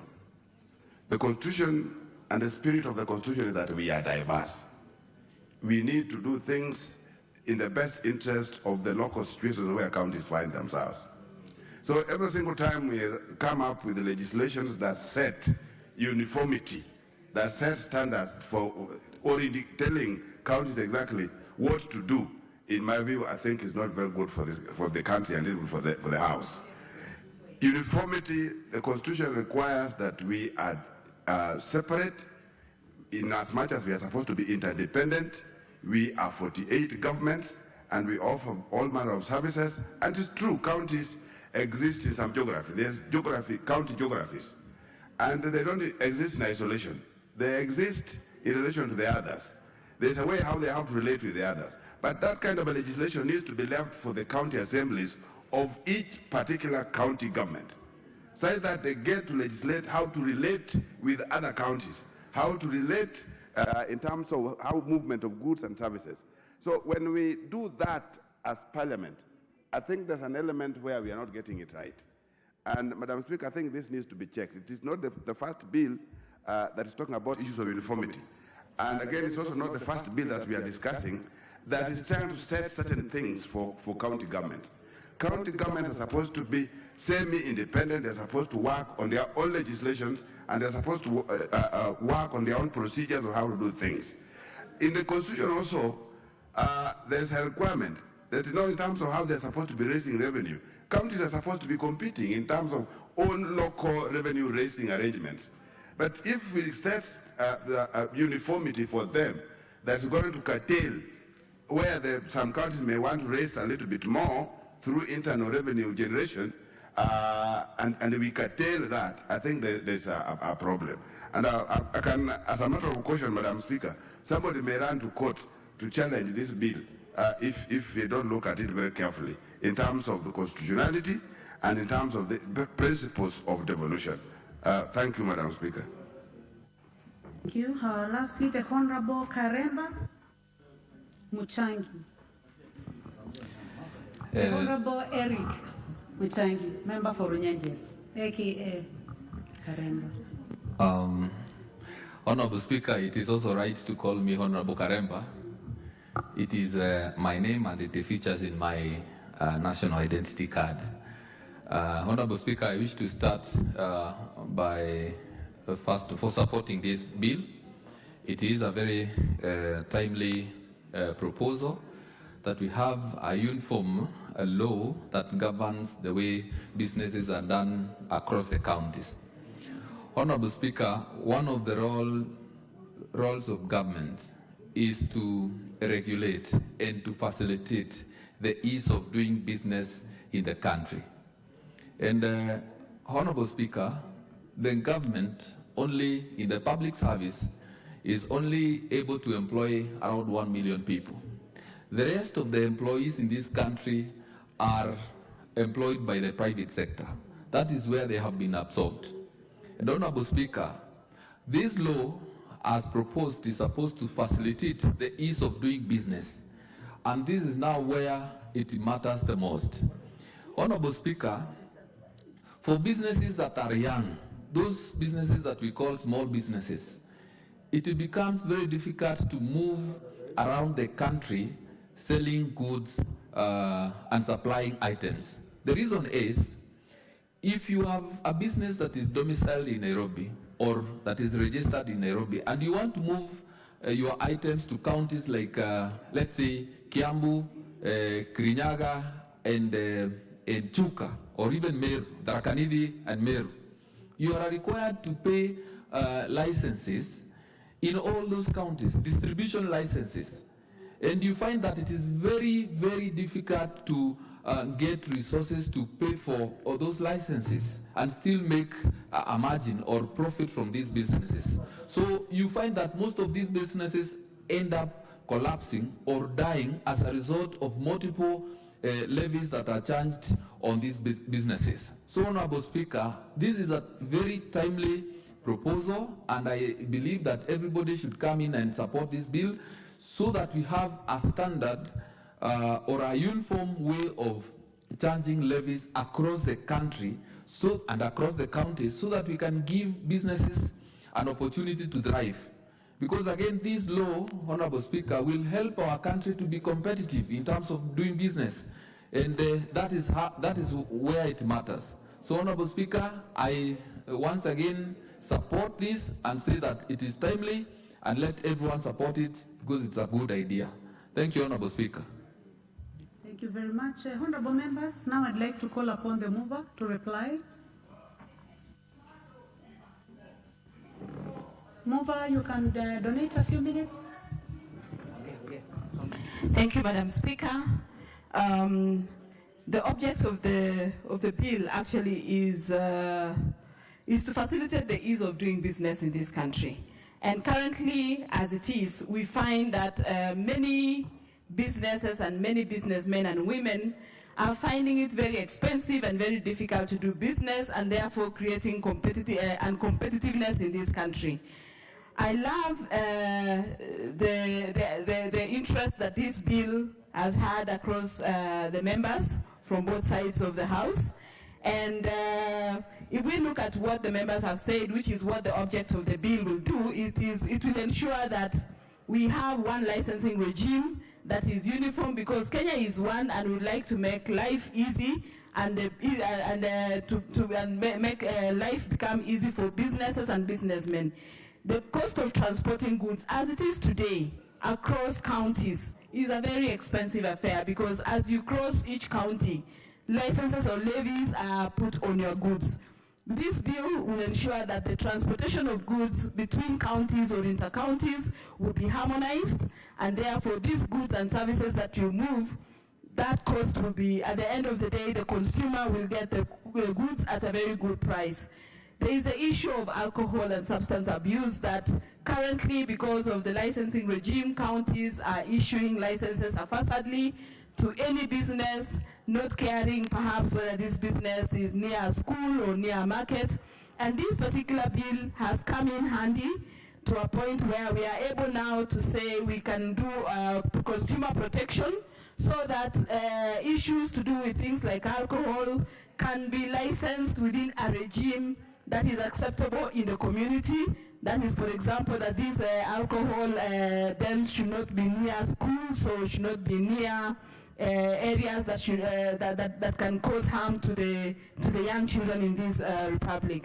The bill also creates a licensing authority, which is a body that will vet the licensing as opposed to individuals, to avoid issues of corruption. Some of the members have mentioned how currently getting licenses in various counties is marred with a lot of corruption, and the licensees or the traders have to part with a lot of money before that license is issued, and at the end of the day, even when they trade, they may not be able to recover the cost of doing business. So the licensing authority, as anticipated in this bill, will help in issues to avoid corruption. And where a license is rejected, again, there is a review body that has been set up that can look at reasons why that bill was rejected, to enable the users or the licensees be able to get justice and value for their money.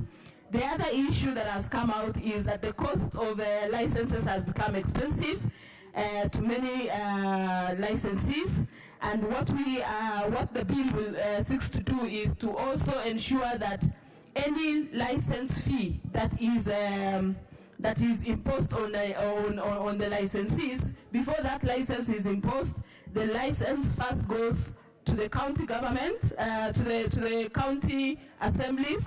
It is approved before it is implemented. But more importantly is that there is room for public participation, where the review of these licenses shall be shall be given to the participants, or which is public, for them to say whether they agree or disagree, and why they disagree on any fee that is supposed to be levied or increased. And that, I think, will help the businesses, so that we avoid scenarios like it is today, where a county government may just decide to increase licenses for certain license categories unilaterally, and therefore making the cost of doing business very expensive, or making the cost of doing business in a county unattainable for the licensees.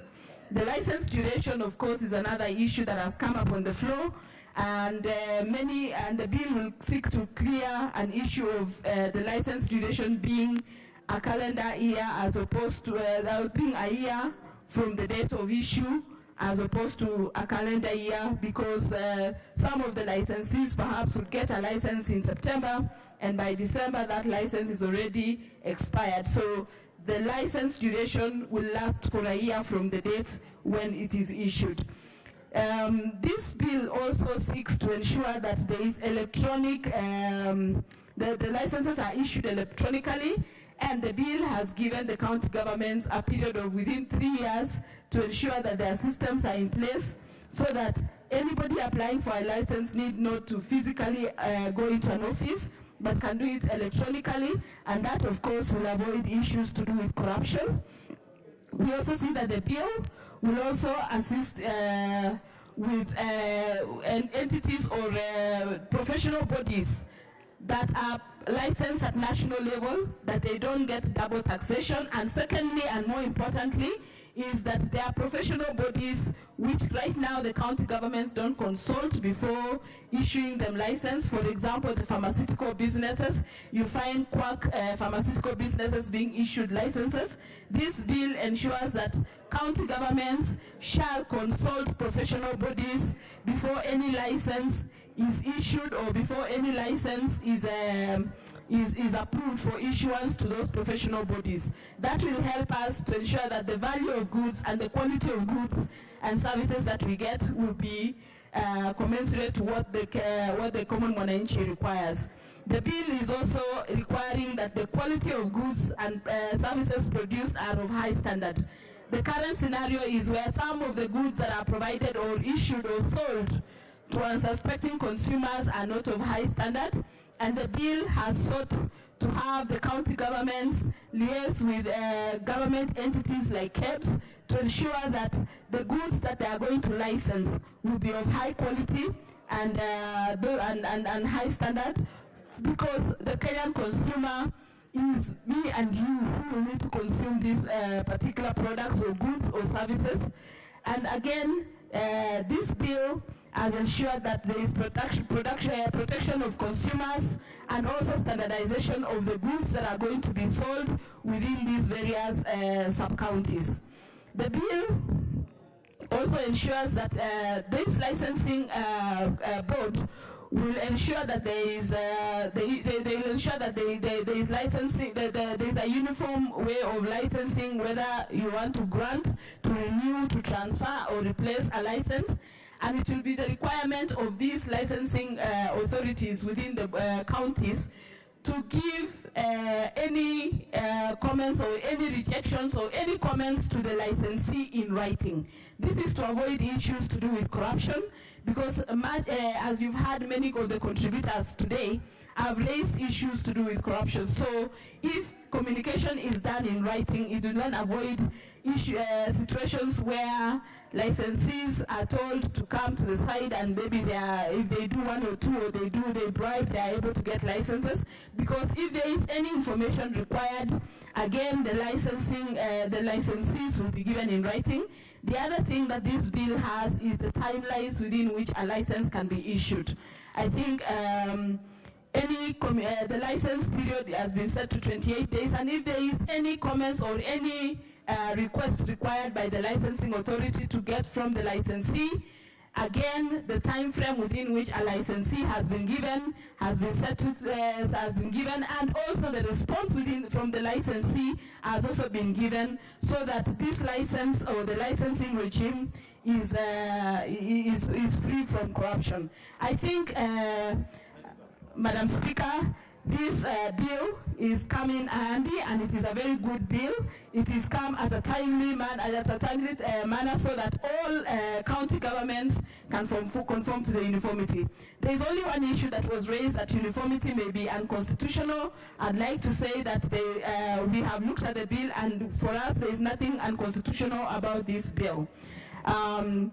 With that, I beg to reply. And I wish to request that pursuant to provisions of Standing Order number 53.3 and putting the question to be deferred to another day. Very much, Honourable Marianne, for ably replying to that bill. Honourable members, question to be put is therefore deferred to another time, as will be scheduled by the House Business Committee. Honourable members, as per the reorganization, we go back to order number 9. This is resumption of debate. At a balance of 3 minutes, the member who was on her feet is not in. Order number 9, the National Land Commission Amendment Bill, National Assembly Bill number 43 of 2023, resumption of debate. Second reading. Honourable members, it's open for debate.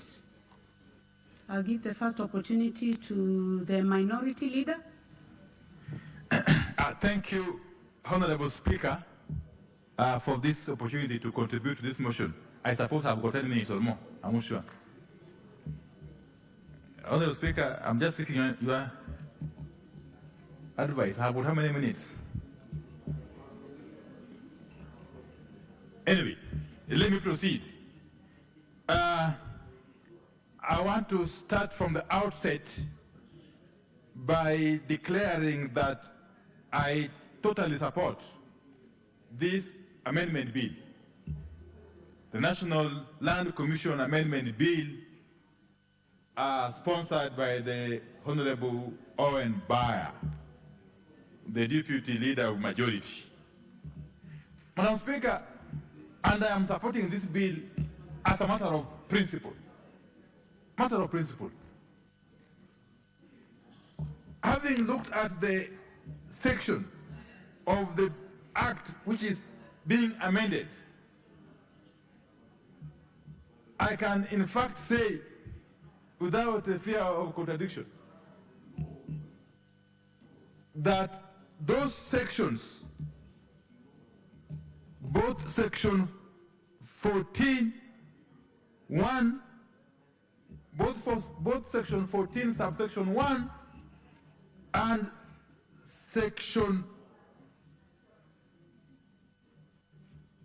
15, okay, of the Act were, in my very considered view, unconstitutional ab initio. And why do I say so? Honorable Speaker, whenever Parliament is called upon, and I hope the Leader of Majority will listen to me. The Leader of Majority, I hope you will listen to me, because I'm raising very fundamental issues here that may be of interest to you going forward. So I am saying that, for the benefit of the Leader of Majority, that I am supporting this amendment bill, the National Land Commission Amendment Bill, sponsored by the Honorable Owen Bayer, as a matter of principle.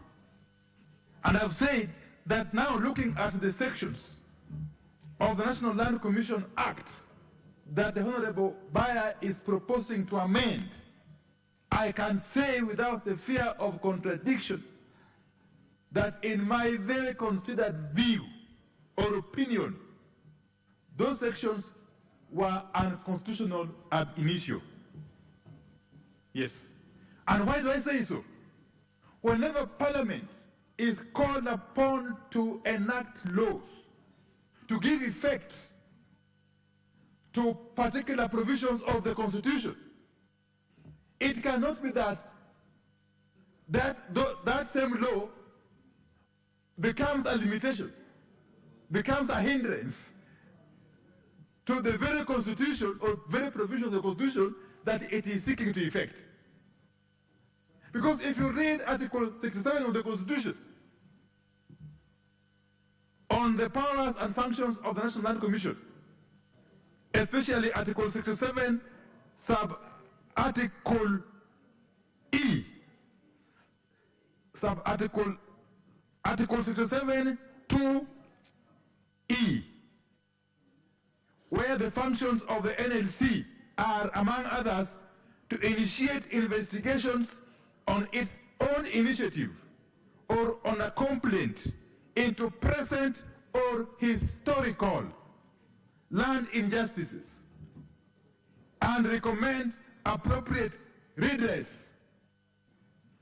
These are powers that were given to the National Land Commission by the Constitution. The drafters of the Constitution and Kenyans generally gave these powers to the National Land Commission through this Constitution. And then you go to the National Land Commission Act and you find a very, very glaring attempt to, in fact, change the Constitution, if you ask me. Because if the drafters had intended that this function would only be performed within a specified period of time, then nothing stopped them from specifying so in the Constitution. The Act goes ahead at section 14, subsection 1, to suggest that the Commission shall, within 5 years of the commencement of this Act, on its own motion or upon a complaint and so on and so forth, undertake the function contemplated under Article 67 2E of the Constitution. whereas the Constitution has left it open. An ordinary act of parliament purports to enforce a limitation, a time limitation. What was the wisdom of the House when it enacted this legislation? What was in the mind of the House? Was the House of the view that this historical land injustices would have been dealt with conclusively within 5 years?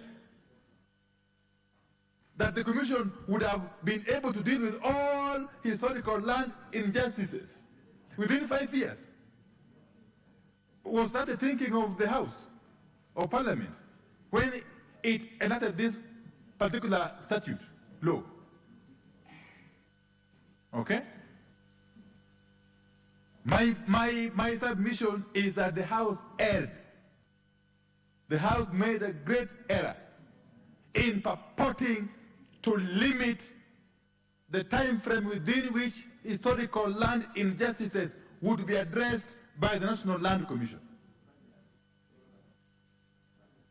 And therefore, Honorable Speaker, the only remedy that is available, and we are lucky that the courts have not been moved to declare this particular section of the Act unconstitutional.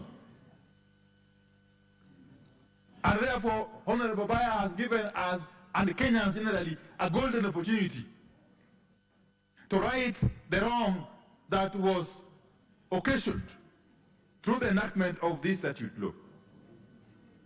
Because the only remedy really for this ambiguity, the only remedy for this illegality, the only remedy for this unconstitutionality is to adopt the amendment being proposed by the Honorable Owen Baya and allow the National Land Commission to undertake its mandate, to execute its mandate, to perform its functions as clearly contemplated under Article 67, Sub-Article 2 of the Constitution. Because otherwise, if we were to assume that for sure now, going by the provisions of this Act, no more historical land injustice cases would be dealt with, then how would they want Kenyans to deal with them? If by this limitation under the Act, the NLC would no longer undertake its function under 67(2)(e), then who would then perform that function? Who? If the NLC is now barred from performing that function of 67(2)(e) by dint of the provisions of the NLC Act, then who would then be called upon to perform that function? That's the question we should be asking as a House. Are you saying, therefore, that we go back to who? Because under the current Constitution, no other authority has got that function. Under the current Constitution, no other authority or person can perform that function under 67(2)(e) other than the NLC. It's not the President, it's not the Cabinet Secretary for Lands, it's not anybody else. It's not anybody else. Do you want the Kenyans now to go back to the rule of the jungle and start now squaring their issues physically? That if I feel that injustice was occasioned on me, a land injustice was occasioned on me, and the body which is mandated by the Constitution to do it, to address it, is not able to address it, then what do? Do I square it out with the person who I feel has caused me the injustice? So, it is only logical, really. It's only logical that the amendment being proposed by Honorable Owen Baya be endorsed, be approved in totality by this House. And in fact, this process should be expedited. Because as we speak, I know there are cases which are pending before the NLC. Cases which perhaps have come from elsewhere, or cases which they have initiated on their own volition. I know my friend Honorable Karoli Mondi is itching to speak to this. I'll be pleading that we give him time to say something after this, so that I get to know what is it that he has in mind about this particular matter. But from where I sit, Madam Speaker, from where I sit, I don't think we have got any other route to cure this problem. So I want to plead with you, our honorable colleague members, that let's expedite this bill. Let's just adopt it like yesterday and have it assented to, for us to go back to where we should have been from the very beginning. Allow the NLC to perform its functions. Otherwise, with those very many remarks, Madam Speaker, I support. Thank you. Majority Leader. Thank you, Honorable Speaker, and also rise to support this bill by the Deputy Leader of Majority, who is also the very good member for Kilifi North, and my very good friend. Honorable Speaker, this bill, as the Leader of Minority has said, is quite progressive.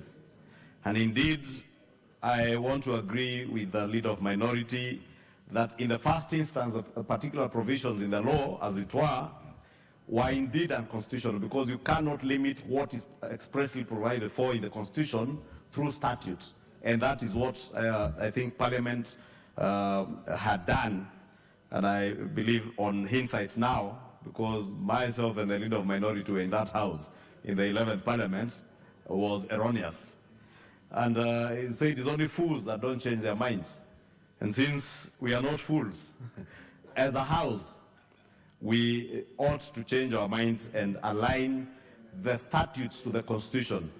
And indeed, Honorable Speaker, you know, there are many land issues in this country, and not just historical land injustices. And I know there are those who are in fear that these particular provisions may give the National Lands Commission the power to look into private land matters and all that.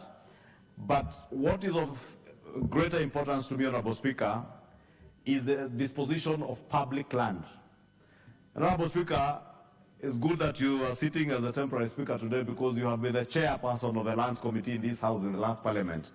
And you know the number of land parcels around the country that have been taken up by cartels, who are now taking advantage of the absence of these particular provisions in the law, that people can take up public land and subdivide it and corruptly process titles through the Ministry of Lands, and take up land that is otherwise public land. And there are many instances across the country, including in my own constituency, Honorable Speaker, where cartels have taken a chunk of over 100 acres of land that formerly belonged to the Kenya Forestry Service, subdivided it, and over the years have been trying to sell that particular piece of land to innocent third-party buyers.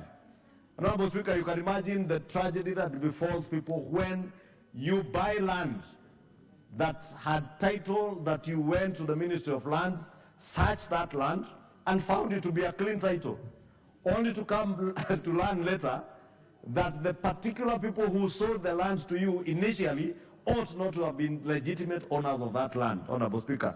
And it is only an independent commission that can fix some of these issues. The rot that has bedeviled the Lands Ministry over the years, Honorable Speaker, is not something that can be fixed by the ministry itself. They need a third eye, and that third eye is the National Lands Commission.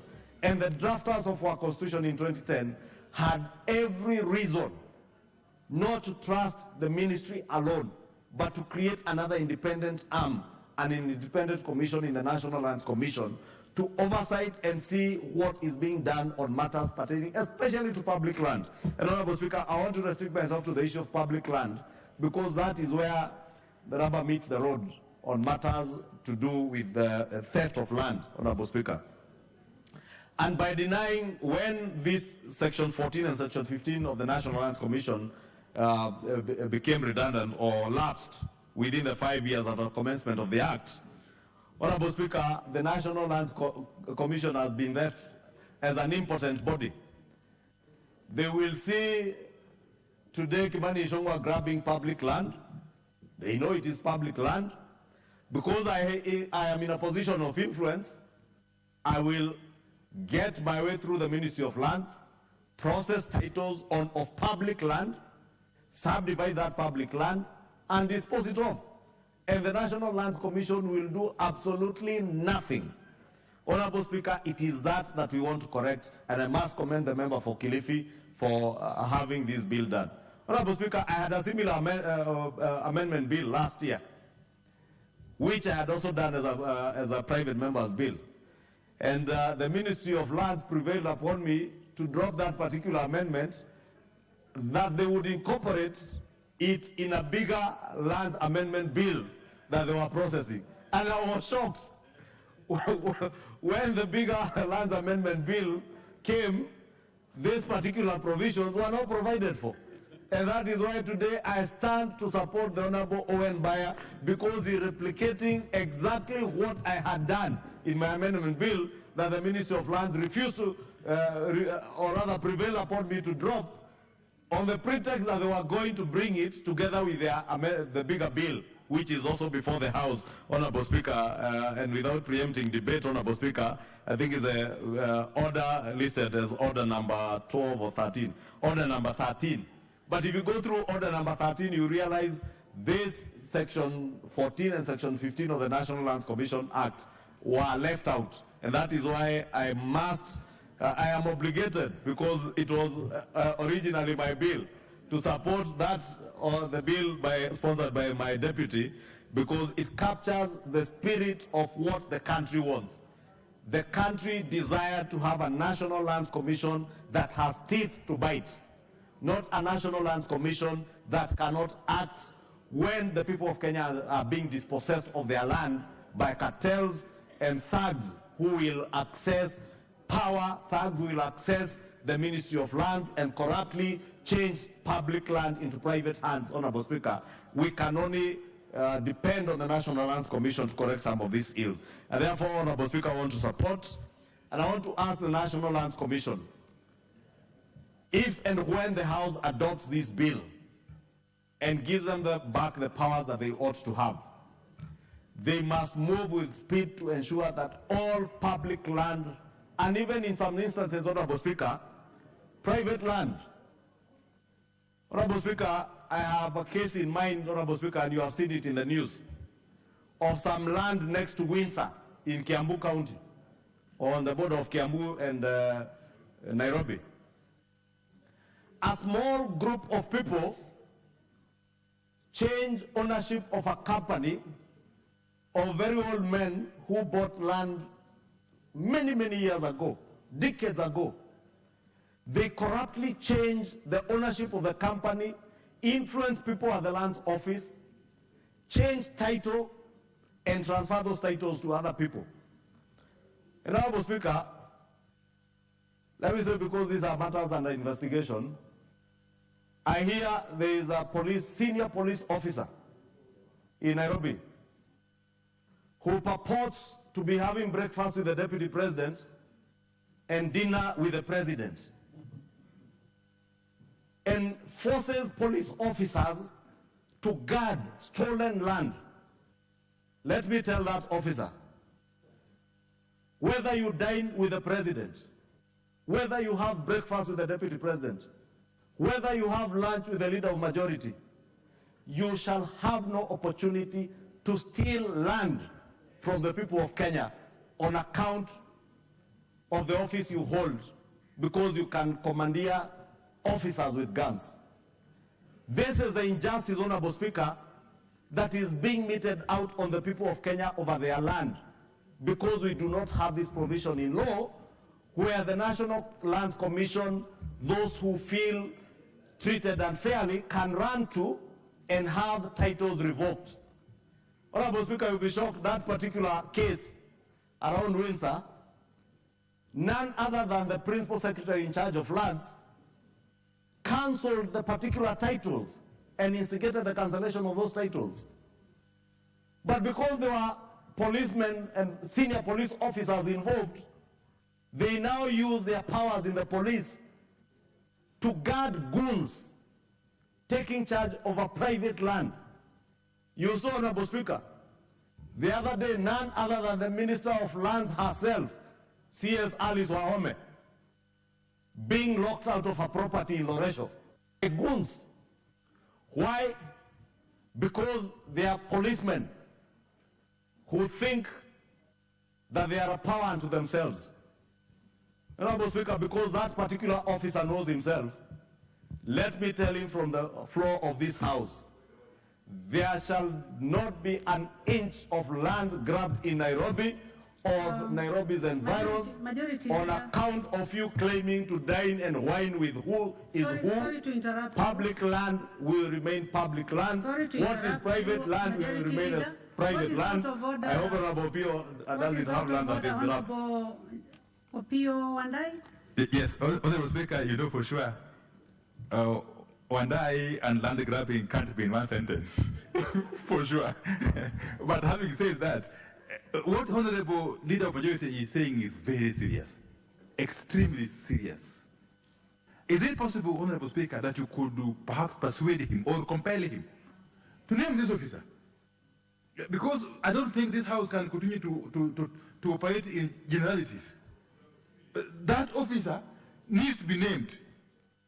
And if it's not nameable, we need to know who is the force behind him. Because I don't think there can be an officer in the National Police Service who can have power or authority over and above that of the Leader of Majority. What is out of order? So What can is you out of compel order, him to name Majority that police Leader? officer who is guarding stolen property in around Windsor Hotel? Thank you. Majority Leader? Thank you, Honorable Speaker. Maybe just to quickly respond to the Leader of Minority. There are people who have more powers than me because I cannot command a police officer. But there are officers who have powers to command those officers serving below them. And that is what I'm speaking. And Honorable Speaker, if the Leader of Minority was keen to listen to what I said it is a matter under investigation, and I therefore do not want to jeopardize the investigations by naming people. Majority Leader, I would like also to add that you did not state any name. Yes, I did not state anybody's name. State any name, so I said a senior police officer. And I will repeat, it is a senior police officer who has the capacity and ability to command other officers. That tells you it is from the rank of a sergeant, an officer commanding a police station, an OCPD, a county commander, a regional commander, a deputy IG, or an IG himself, but I did not name anybody, and I am not at liberty at this stage not to jeopardize investigations. But once the investigations are completed, I know the owners of that land are preparing a petition to this House. We shall name names, because this administration under William Ruto is not to condone the theft of public land by whoever you think you are, whether you are a police officer, whether you are a chief. Only yesterday, Honorable Speaker, I had to intervene in my constituency where an assistant chief had grabbed land belonging to 130 squatters and subdivided it among 7 members, Honorable Speaker. And I must thank the area DCC for also quickly intervening to ensure that the people of Ruanyaga get back their rightful share. Honorable Speaker, I was saying once we restore these powers under Section 14 and 15 of NLC Act back to NLC, NLC will also use this to safeguard a lot of public land in many counties, Honorable Speaker, and I'll give you the case example of Kiambaa constituency in Kiambu. You will not find a single piece, even half an acre of public land to do the affordable housing agenda. This is the opportunity that the government of Kenya has to actualize the affordable housing agenda by ensuring that we have public land that was grabbed being restored back to the public. Honorable Speaker, you have seen many people across the country crying foul when the national government moved to repossess land. The Ministry of Housing need not to be fighting with anybody. They will just be giving the issues of land that was grabbed, that was public land, to NLC. NLC will now have powers to revoke those titles and evict those who are occupying public land and then we can develop the affordable housing projects on public land, Honorable Speaker. And that is the case in many of our urban centers, Honorable Speaker, not just in Nairobi, but in other areas. Honorable Speaker, before the leader of minority rose on a point of order, I was saying you saw in Loresho the other day, the minister for the CS for lands being stopped by a group of goons from accessing land where she was going to help somebody whose land also as a private citizen was being grabbed. Honorable Speaker, it is not by accident that all these things touch on the police and are happening in Nairobi. It is not by accident, Honorable Speaker. And that is why I have taken liberty to speak to it, Honorable Speaker, because I hear many other people are being threatened in Nairobi, that you cannot talk about it. We shall talk about it here. And I have said that particular officer who is abusing his powers in Nairobi to grab land, your day is coming. Because they say in Kiswahili, Honorable Speaker, siku za mwizi ni 40. And that day is coming, the 40th day is coming. We as an institution must play our part, and as leaders we must all play a part in ensuring that we empower our institutions. And there is no better institution to empower other than an independent constitutional commission that was created by our Constitution of 2010. And I want to agree with those who have argued, and I subscribe to that idea that the particular provisions giving them a time frame of 5 years was indeed unconstitutional, and on hindsight, it is only up to this House to correct that, Honorable Speaker, and I therefore support this bill and congratulate the member for Kilifi North, who is also the Deputy Leader of Majority, for bringing this bill to the House and giving life to Section 14 and Section 15 of the NLC Act once more. Thank you, Honorable Speaker, and I support. Thank you very much, Majority Leader. The Honorable Karoli Omondi, member for Suba South. Thank you very much, Madam Speaker, for the opportunity to speak on this particular proposed amendment bill. Let me begin by acknowledging the great mischief that was perpetrated by whoever drafted Section 14 that we seek to now amend. If you read it in totality, at first you get the impression, when they say within 5 years, that there were noble intentions, which was to expedite the filing and the determination of any reviews regarding grants and disposition of public land. But when you go down, you realize it requires that such review and determination be completed for all grants and disposition, all, the word all, which basically means anything that was done probably from 1963 to 2010, which comes to 2015.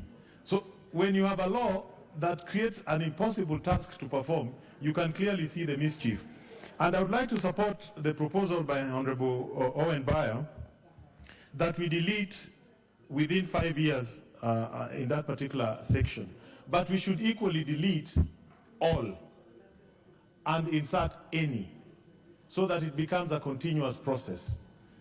That, because you see, what I wanted to point out to minority leader at that time was that Section 14 deals with alienation of public land, but historical justices are under Section 15. So when you read it, you can clearly see there was very serious mischief that was created. So at the appropriate time, I'll be moving an amendment so that we delete the word all grants and dispositions and put any. Secondly, let me point out that because if we don't do that, what this particular limitation of 5 years meant was that after 5 years, after 2015, you could not review any grant or disposition. They were shielding whoever will be dealing with alienation or disposition of public land after that 5-year period. Secondly, if you go to Section 5, where they say the Commission finds that the title was acquired in unlawful manner, the Commission shall direct the registrar to revoke the title. That is a correct procedure, because unlawful allocation is where public land that was not available for alienation has been given out, and that has been very common. But what is unlawful is not defined. Yeah, and again, I think we will need to create some definition for that. Because when you go down to subsection 6, irregularly acquired is defined, but certain elements are missing, which are critical to what this particular act needs to address. Irregularly acquired is where the land is available for allocation, but the correct procedure was never followed. And again, in that case, the drafters were very clever. They are saying where there is irregular allocation, they will not recommend revocation, but they will recommend rectification. You'll be given a chance to remedy the wrong. What they are not saying is that where the irregularity was tainted with fraud, where it was deliberately fraudulent, yes, you will become a beneficiary of your fraud. So again, we need to look at the definition, because irregular allocation is defined in the Act. We need to look at that and distinguish it where there's honest mistake or honest irregularity from where there's deliberate fraud. In which case, if that is established, then revocation should follow, because you cannot benefit from illegal activity. If you go down to subsection 7, no revocation of the title shall be effected against a bona fide purchaser for value without notice of defect in the title. The lawyers in the House will tell you that there's a principle in law known in Latin as nemo dat quod non habet. You cannot give that which does not belong to you. You cannot pass a better title than the one you have. So if it is established your title was fraudulent, then the third party purchaser equally cannot get a better title. But there are exceptions, and this is one of them. And it is a good exception, where an innocent purchaser has bought a property without having defect in the title. But what they don't tell you, again, is that the original beneficiary, the person who committed the fraud, yeah, if not compelled to undertake restitution, then he becomes a beneficiary of his own fraud.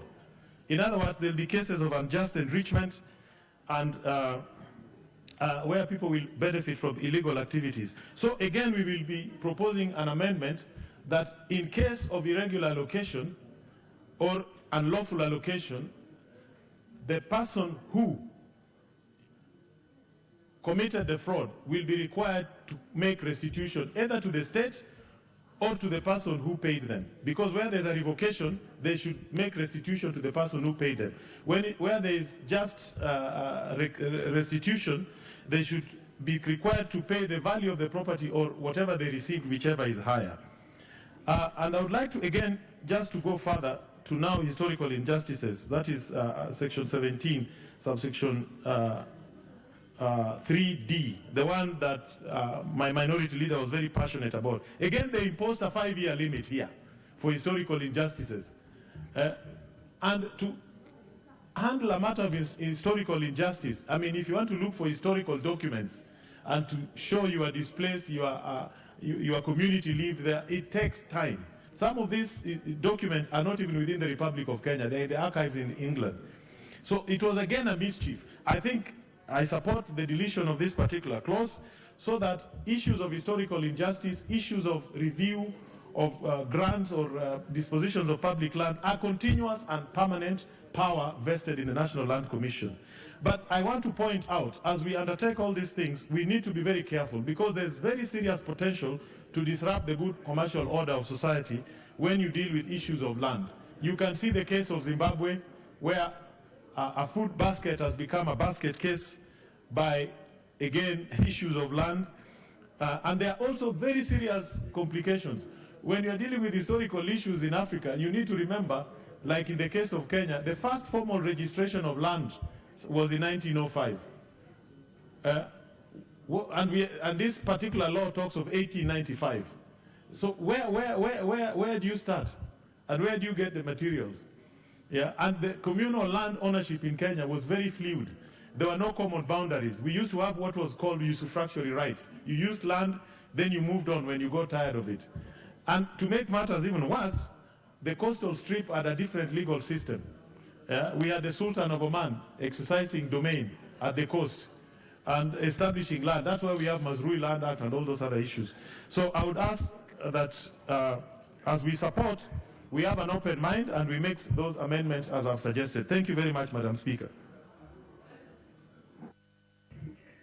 Well, Honorable Millie Odhiambo, are you on a point of order?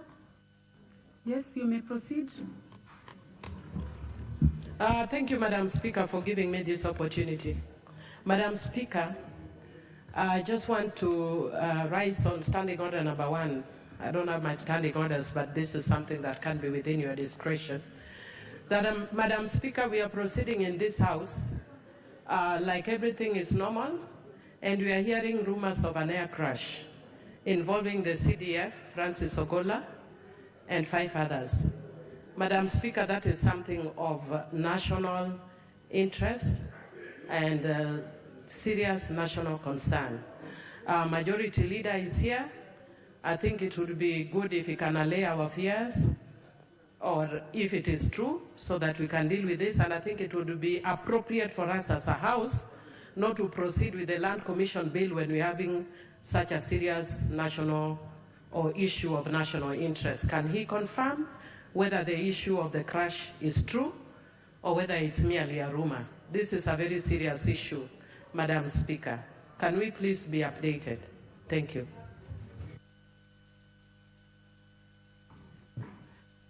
Thank you, Honorable Speaker. I hear what the Honorable Millie says. All that I can confirm, Honorable Speaker, is that it's indeed true that there has been a crash of a KDF helicopter, which we have seen in the news, and being responsible leaders also, we do not want to speculate as to the cause of the crash. We are all awaiting news. It is being reported in the news that a number of people have lost their lives, and there are few who have survived. I think it's only fair that we leave it to the defense forces and the military to be able, because they're already on the ground, to confirm how many people have lost their lives, how many have survived, and once they identify the identity of those who are there, to maybe first communicate to their kin before the news is broken in any other manner. I think that's the most responsible thing to do. And let me take this opportunity to just convey my condolences to the families of those who may have lost loved ones in that crash, and say it is unfortunate that had to happen, I'm told, somewhere in Elgeyo Marakwet. And I would beg, Honorable Speaker, that we leave it at that, so that we do not get into speculation, since we do not know which officers were in that flight. We do not know who has survived, who has passed on, so that we allow the relevant authorities to do what they need to do. First, communicate to the families of the ones who may have lost their lives, and the country will be updated by the relevant authorities at the right time, Honorable Speaker. I would really beg that we leave that matter at that for now. Honorable members, I see 2 interventions, but I will suggest that I will not entertain the points of order. I suggest, honorable members, that we proceed as per what has been stated by the Majority Leader, taking into account the sensitivity of the matter that has been raised by the Honorable Millie Odhiambo. Honorable members, I would like to state that we proceed as per the direction which has been given by the Majority Leader. Honorable members, I'm avoiding us getting into discussion on a matter in this House that is not very clear to us. So, members, I would like to request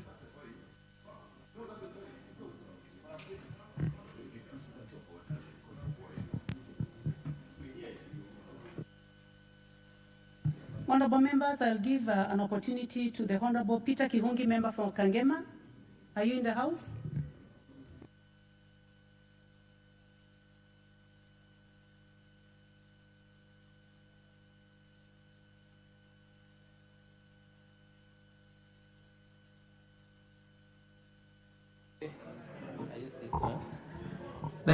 Thank you, Madam Speaker. I start to support the bill by Honorable Baya. Madam Speaker, Madam Speaker, I think one thing I can say is that the limitation that was put on the Act, on the last commission, on the timeline on when the historical injustices or cases to do with lands can be handled, Madam Speaker, could have affected a lot of some of the things that are very important and some of the land injustices that needed to be sorted. Madam Speaker, as per now, most of the lands, mostly at the counties, has been grabbed. And those who designed the land allocation during the land demarcation, mostly like you observe in the county government or the former local authorities, they were set aside the cemetery, whereby the people can have land maybe to bury those who are homeless, and mostly the provision or the planners who did the planning during that time had foreseen a situation whereby we can no longer continue to bury our people in our land. Therefore, Madam Speaker, I wish to start and say that those lands, mostly the cemetery at the counties, most of them, Madam Speaker, have already been grabbed.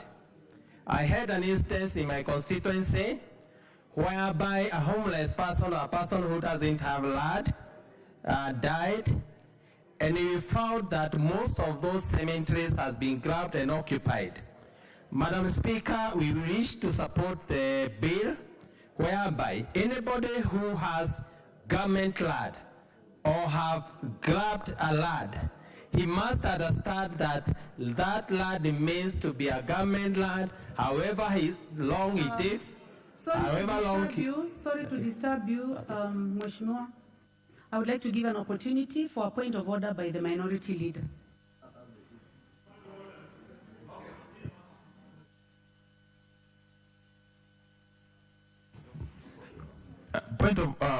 Thank you, Madam Speaker.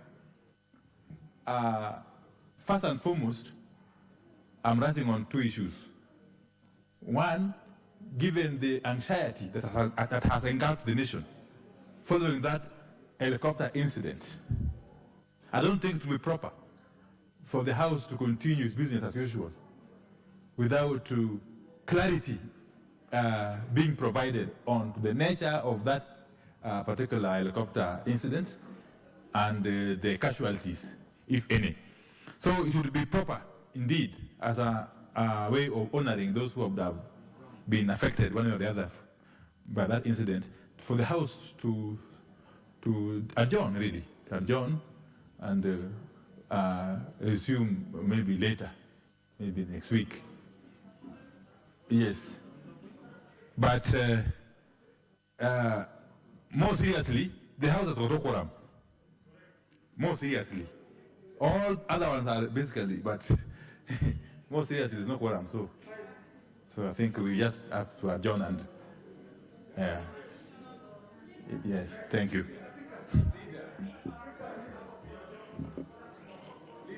How are you?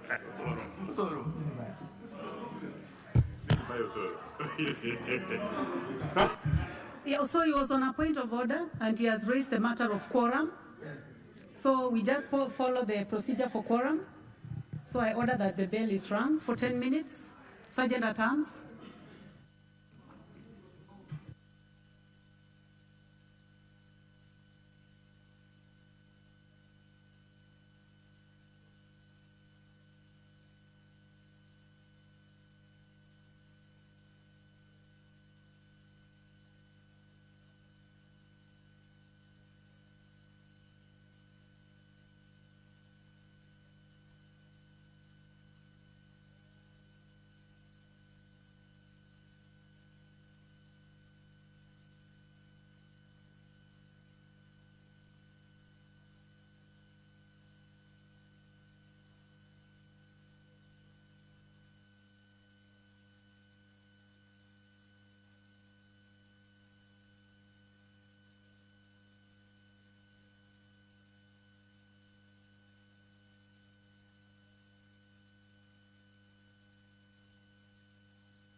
The quorum bell is currently on at the National Assembly, owing to the mere fact that the House has this afternoon lacked quorum to proceed with its business this afternoon.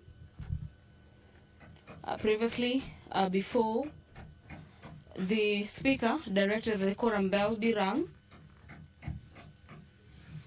a member stood on a point of order,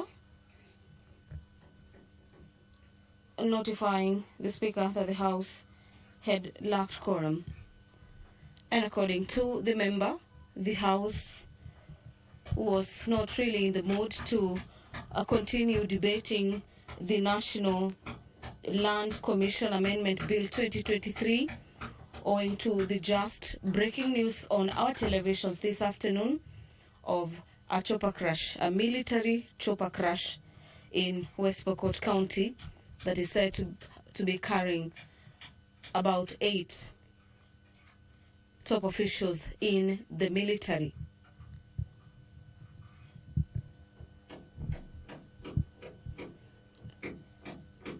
As we await the briefing from the right channels of communication in regards to this matter, and as we await for the House to raise the quorum this afternoon, if indeed that will be achieved this afternoon, allow me to take you through some of the provisions and proposals in the National Land Commission Amendment Bill. This is National Assembly Bills number 43 of the year 2023.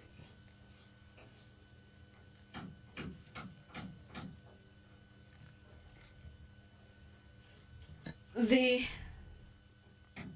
principal object of this particular bill is to amend the National Land Commission Act number 5 of 2012 to confer back to the National Land Commission the powers to continue reviewing all grants, dispositions of the public land, and establish their property,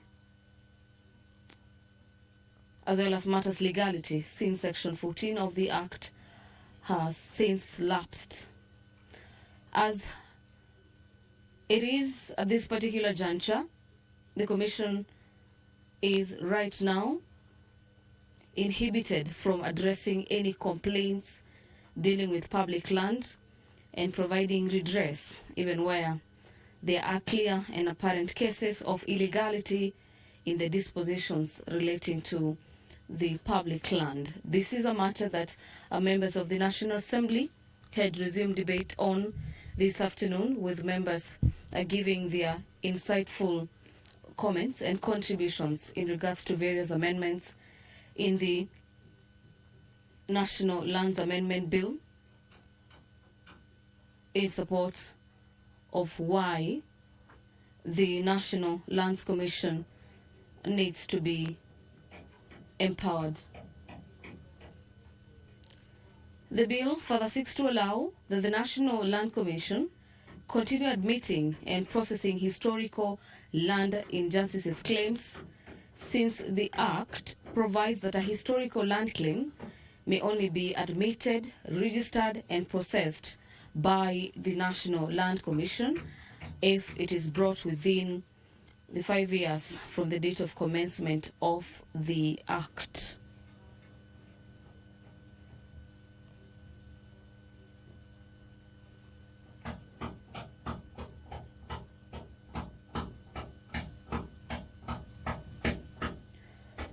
In the provisions under this particular bill is that the National Lands Commission, after investigating any case of historical land injustice, refer to it, shall commend a couple of remedies, among them restitution, compensation, if it is impossible to restore the land.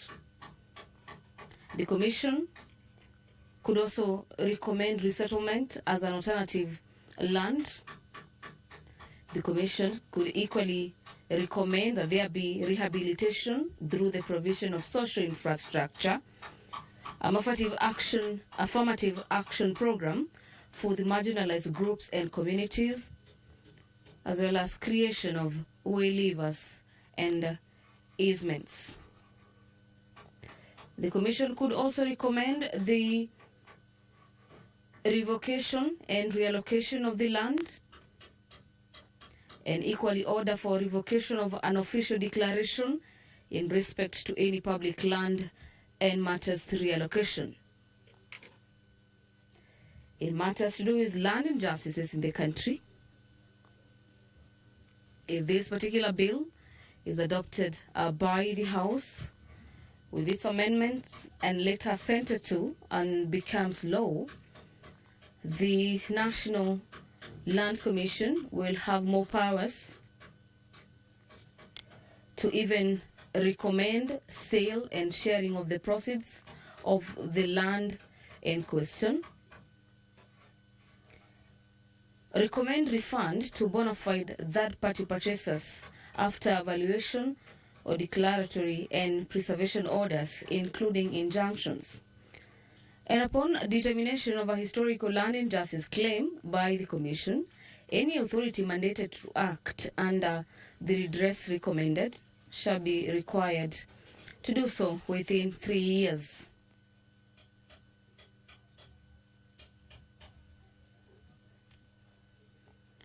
We await for the National Assembly to raise quorum this afternoon, after which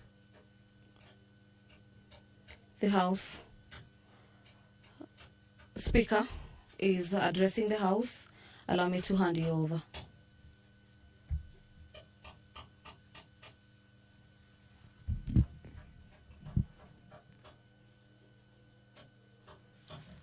(2024) at 2:30 p.m.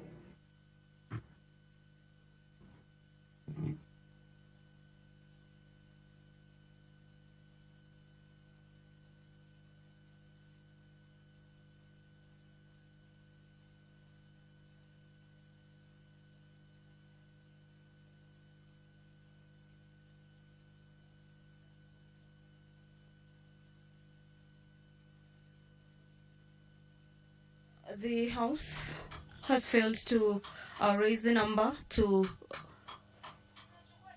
continue with its business this afternoon, and Honorable Rachel Nyamai, currently, who was just a few minutes ago presiding over the business of the National Assembly, has adjourned the House until next week, Tuesday at 2:30 p.m.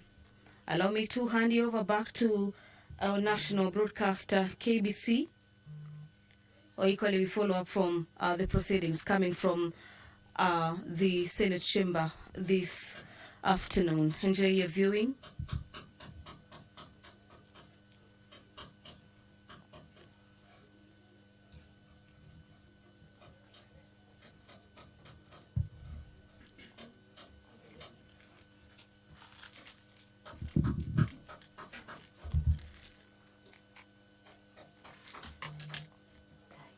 Hii ni ngumu. Hadi wameshtua members of the adjourned house. This is serious.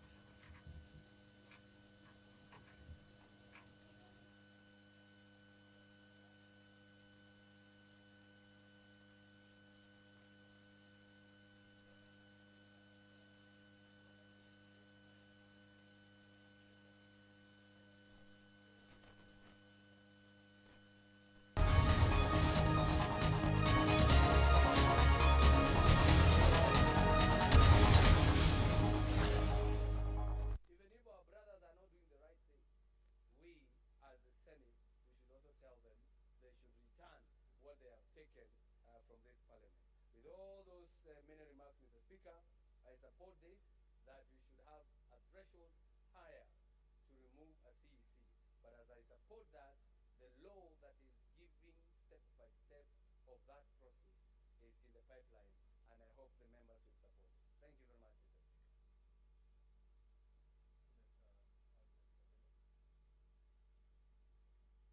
you, Mr. Speaker, for giving me this opportunity to first of all congratulate Cherega, Senator of Nandi, for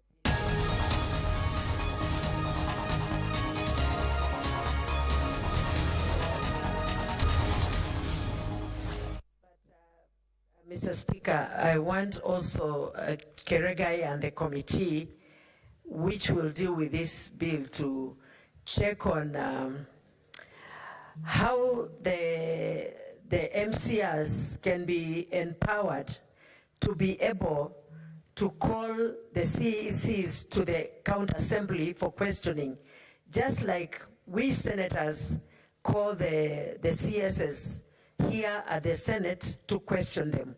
Because that one, they don't do it, and they only question the CECs at the committee level, which is not enough for them. Two, as we recommend this threshold to be 2/3,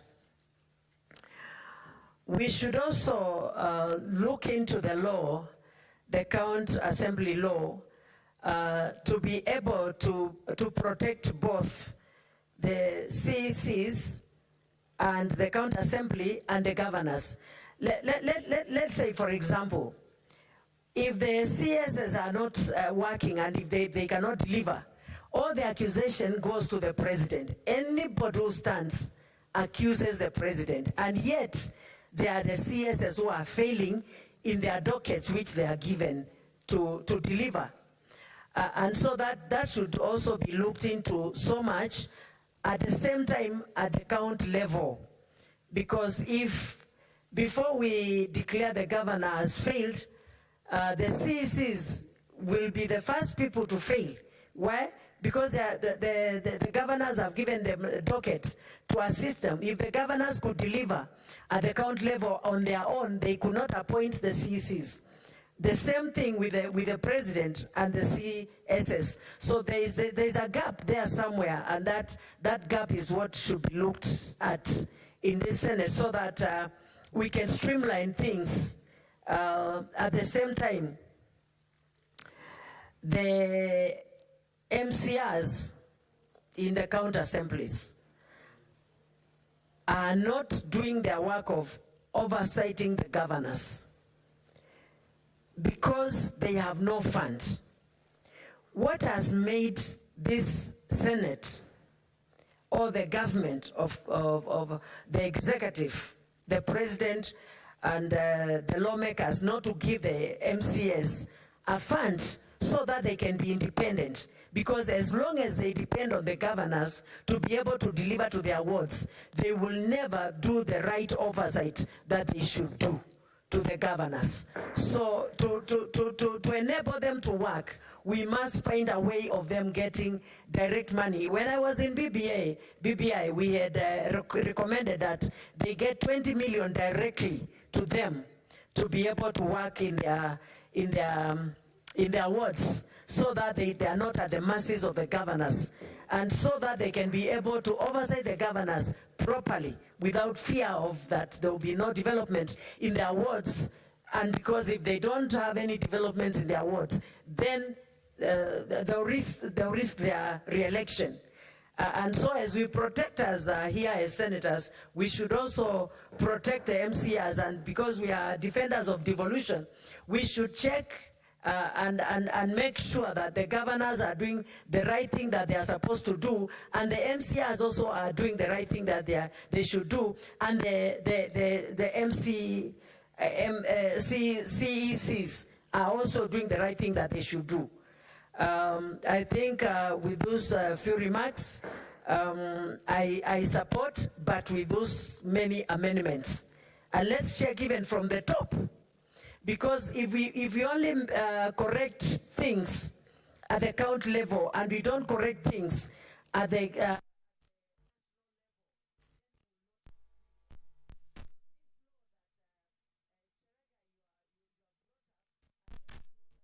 Karungo, Senator, has brought up, you should sit down and see where the gaps are and make sure that it flows from the executive in the National Assembly and down to the county assemblies, and that will be very good. Two, I've heard so many stories about Songo's impeachment. At that time, then I was not in the Senate, but I've heard so many of the senators talk that Songo was impeached for no good reason. And maybe not only Songo, maybe others. We should look at the thresholds of impeachment for governors and make a law that will work and will be okay. It will not be compromised by either the Senate or even the county assemblies. And that will help us to move forward as a nation. Two, about the Bunge Towers. I think this should be looked into to clear every doubt and to make sure that everyone is okay with whatever work has been done there. If it was correct, if it is correct, that's okay. If it's not correct, then it should be followed to the latter. Thank you, Mr. Speaker. I support. Thank you, Senator Kovindu. Senator Chute Mohammed. Thank you very much, Honorable Speaker. I'm happy to get this opportunity to also support this bill amendment by Senator, the distinguished senator from Nandi, Senator Cherargei. Honorable Speaker, Article 179(3) up to 180 talks about CECs. And this amendment is very crucial, and it came at the right time.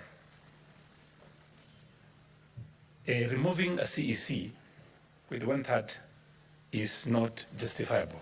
And I think what Cherargei has done, Senator Cherargei has done, is commendable. We need to have 2/3 majority, as he has said. To enhance this threshold, we need to sit with Cherargei also to add a few things, do a few amendments here and there, and that will be very, very important for us to make sure that CECs are protected. Honorable Speaker, if you look at the way CECs are being handled in the counties, it is, in fact, like a CEC is a flower girl for governors. Honorable Speaker, a CEC has no authority to sign any document if it comes to financial documents. The person in charge of finances are CEOs. And when they sit in the cabinet with the governor, they make amendments, they make laws, they have programs, plans for, let's say, a year, 2 years, 3 years, up to 5 years. But then a CEC will only do what the governor wants. And as the governor can also, most governors are threatening the CECs to do whatever governor wants. These are not only to CECs, even CEOs. In some instances, letters are written from another office, and the name of that CEO is written on that letter, below there, and the letter will be brought to the CEO for the signature. These are even award of tenders. Honorable Speaker, the biggest problem we have in the counties are corruption. That is why you see a governor can give or promise somebody a contract without even going through normal tendering system. That is why Cherargei, with his wisdom, brought this amendment so that a governor cannot influence the CECs to remove the governor cannot influence the MCS to remove a CEC. Honorable Speaker, having said that, we also have another problem in the counties, and these are salaries to the MCS. Honorable Speaker, an MCA today is earning a place like Marsabit, earns about 140,000, 150,000. Let me give you an example. An MCA from Ileret Marsabit to Ilret is almost over 500 kilometers. It takes you 2 days to go to Ilret. The road is very, very bad. Security is bad. And you expect this man to travel all the way to Ilret. The fuel he's going to use is about not less than 50,000 to 60,000 going and coming back. The same MCA is having issues in the villages, whether it's a wedding program, funeral, harambes, it's doing small jobs.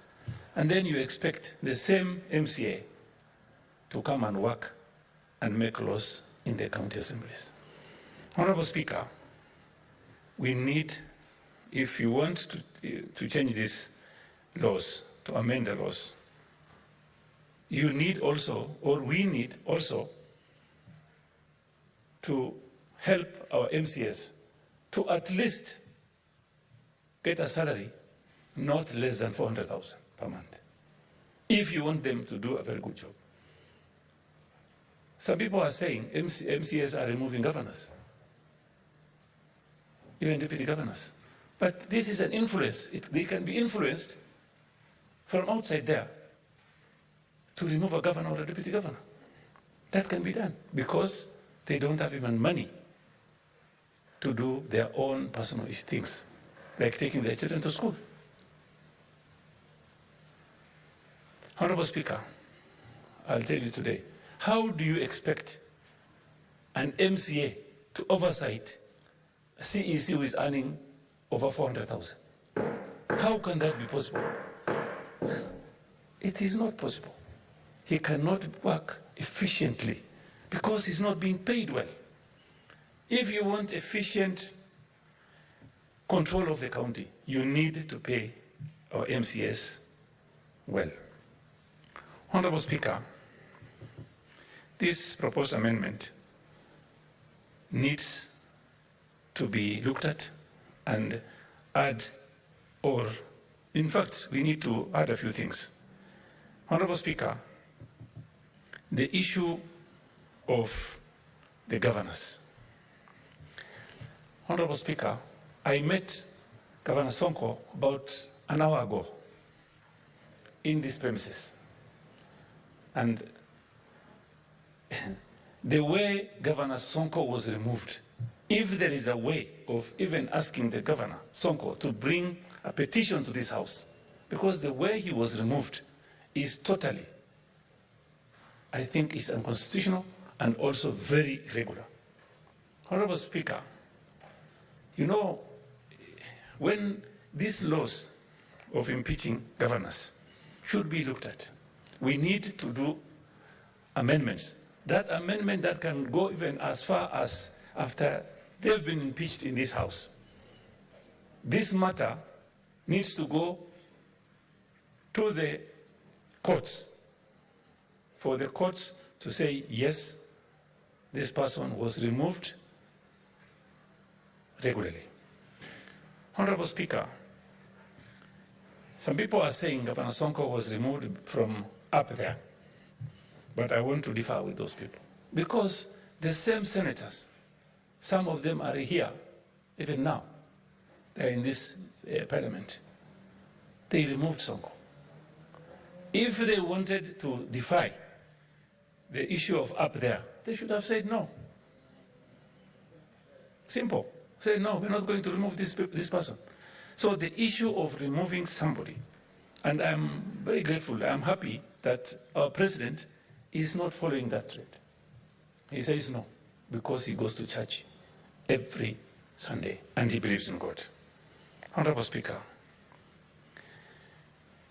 removing our governor, elected by, in some instances, over 500,000 voters by about 30 to 40 people, is really not the right thing to do. Honorable Speaker, if you look at Article 181, it says removal of a governor. C talks about abuse of office and gross misconduct. What is this gross misconduct? Like when we remove the deputy governor, we were talking about the deputy governor for Kisii. They were talking about money that was sent to him, 800,000. Is that gross misconduct? This is what we need to know, or to even think of, or even discuss, Honorable Speaker. So, Honorable Speaker, I will say I'm happy with this bill, but we need to do further amendments, and even talking on the issue of governance, we need to discuss, we need to have a discussion.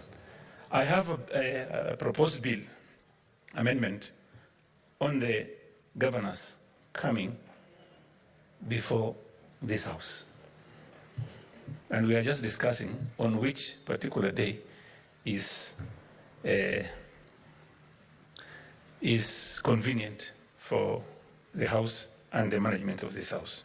So anytime we agree on, I think this proposed bill will come before this House. And I'm sure Honorable Cherargei will support me on that. Honorable Speaker, there is this issue of Bunge Towers. Honorable Speaker, I brought a statement to this House in regards to Bunge Towers.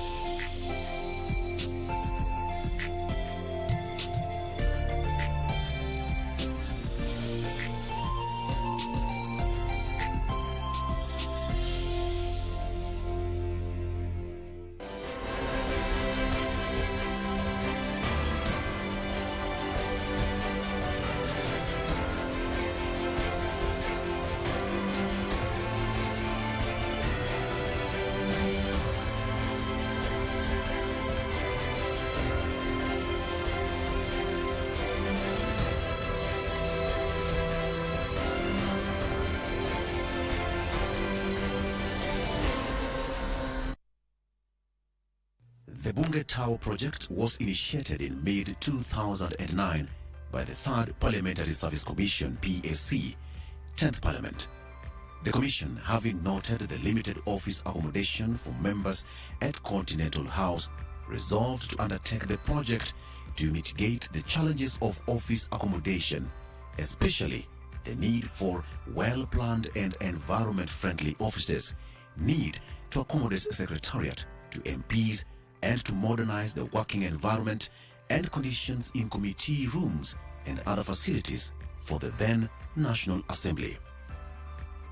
Under our 2010 Constitution and the Constitution before, Parliament is mandated to provide services to members of Parliament and staff, and it's in that regard that the Parliamentary Service Commission was set up. In 2013, a foundation stone was laid to construct the Bunge Tower.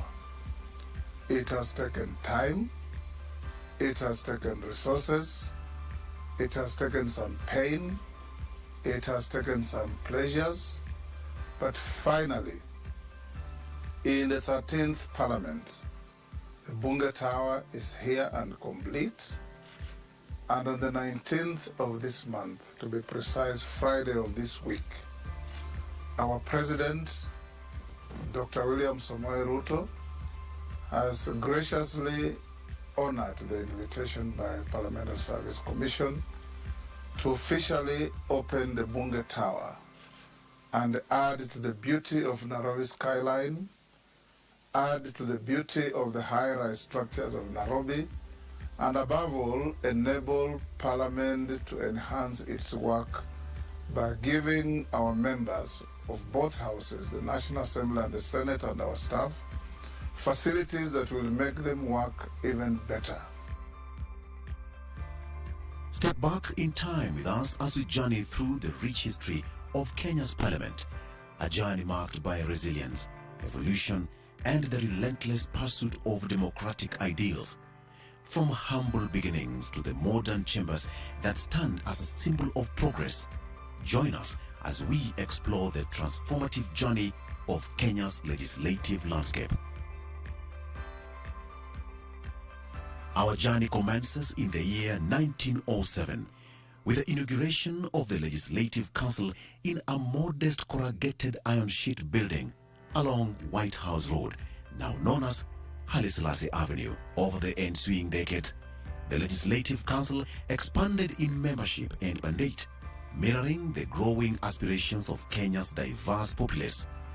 From the Railway Golf Club, which now occupies the site of the regional council meetings, to the iconic Memorial Hall along Kenyatta Avenue, the council journeyed through various phases of growth and evolution. Fast forward to the present day, where the bicameral parliament, established in the wake of Kenya's independence, stands as a testament to our nation's commitment to representative democracy.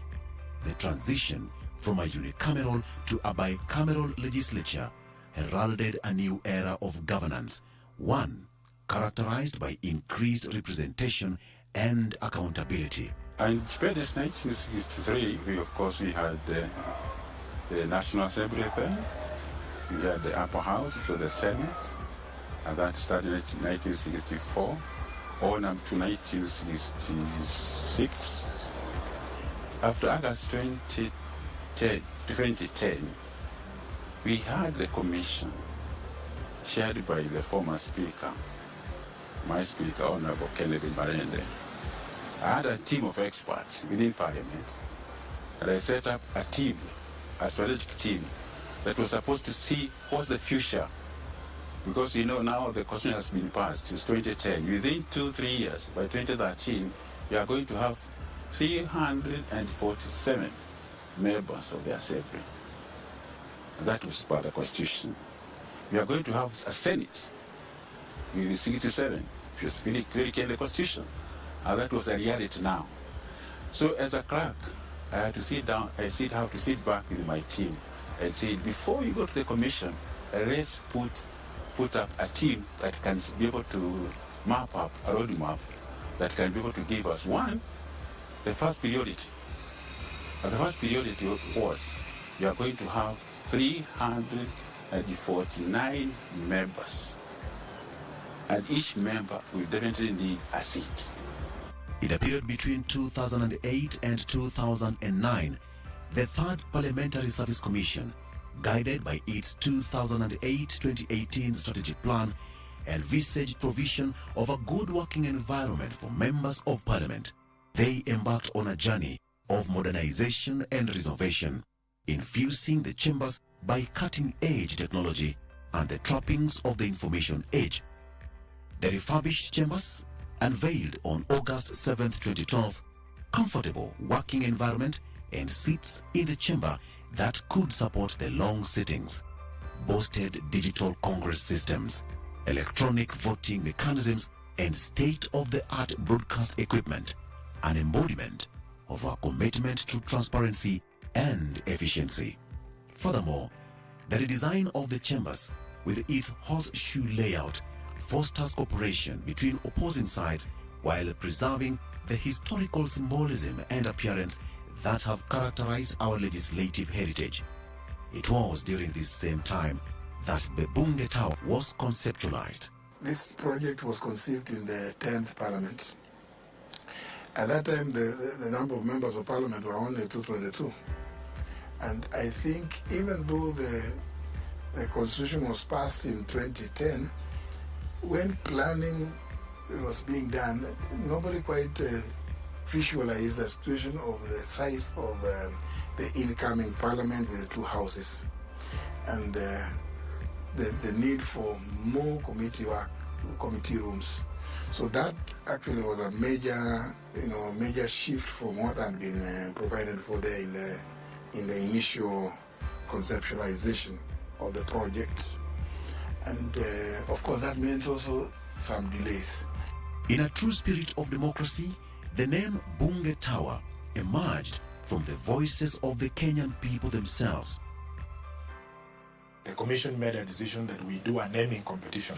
So we advertised for a naming competition and various proposals came in. There were many names that had been given, some which are not very good.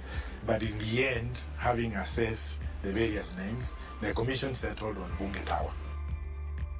The original design of the Bunge Tower has 224 offices and 11 committee rooms. As the country passes the Constitution of Kenya 2010, designs were modified to accommodate the expanded parliament comprising 349 members of the National Assembly and 67 members of the Senate. The challenges of Continental House had been noted, and therefore when the commission decided that this would be built and within parliament buildings, they identified then the parking. That was the parking for members of parliament where this building currently stands. And designs were done between the year 2009 and 2010, the initial concepts to design, finalized in 2011, approved by the commission by 2011, and then the procurement process began in 2012. And this took a while, and we were finalizing this in the middle of 2013. In fact, the contract for this was signed by the then accounting officer and clerk of the Senate in September 2013. The shape of Bunge Tower is that of a shield, and the shield was inspired by the motto of Parliament, which is for the welfare of society and the just government of the people. So that when you look at the shape and the shield in it, we look at Parliament as an institution that shields its people, an institution that works for the welfare of society. Let us delve into the myriad offerings of Bunge Towers, which has 26 committee rooms and 331 offices for members of parliament, fully equipped with space for secretariat and personal assistance offices. I'm one of the legislators who was housed in the Red Cross offices, a very tiny office. In fact, I could not fit in my office with my staff, and was really looking forward to the finish of this building. Many of us will be able to go there.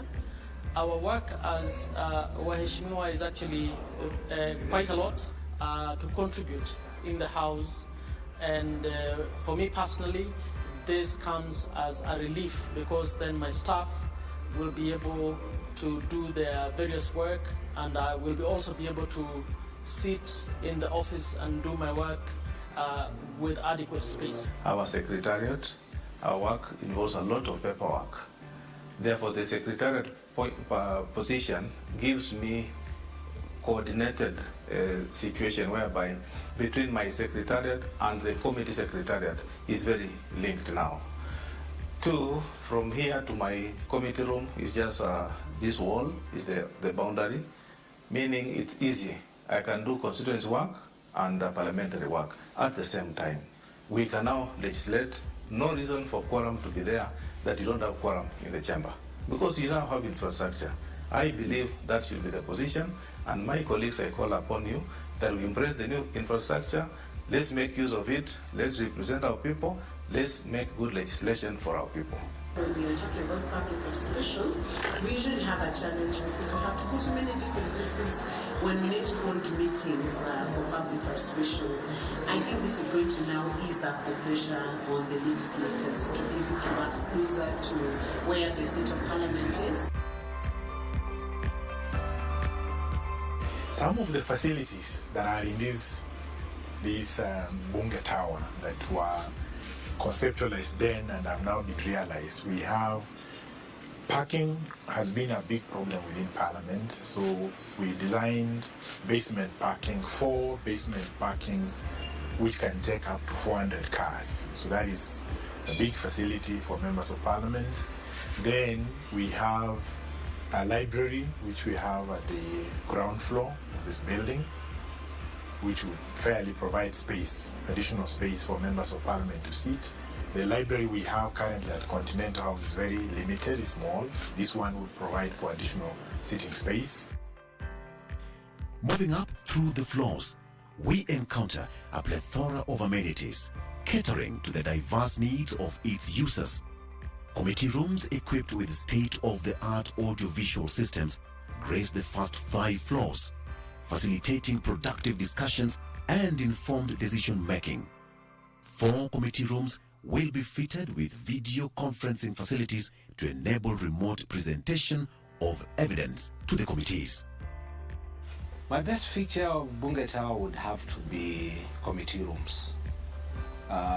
It was the 28th president of the United States of America who famously said, Woodrow Wilson, who famously said that Congress in session is Congress on public exhibition, whilst Congress in its committee rooms is Congress at work. So if you adapt that to our setting, it's, the Senate in the chamber is Senate on public exhibition. The Senate in its committee rooms is the Senate at work, emphasizing, underlining the central place played by committees in processing the work of the Senate, of any legislature. We've had to spend a lot of money to get members, senators' offices outside the presence of Parliament. The inconvenience that occasions to members when they have to crisscross town, get stuck in traffic, trying to attend meetings of committees, coming to the chamber for legislative business. We hope that this in large measure is going to be addressed by this completion of the Bunge Tower and our movement into Bunge Tower. This implies that now parliamentary committees will go back to the tradition where they would largely sit in the precincts of Parliament. This building has almost 30 committee rooms, 18 of which are assigned to the National Assembly. This implies that the 44 committees of the National Assembly will share part of the rooms, committee rooms that have been assigned to our committees, and the rest will use the committee rooms available in Parliament buildings, in the main Parliament buildings, the committee rooms available at the Continental House, and the few available at the Protection House. So it's an exciting moment to occupy these new committee rooms, to see that our budget will most likely now become manageable.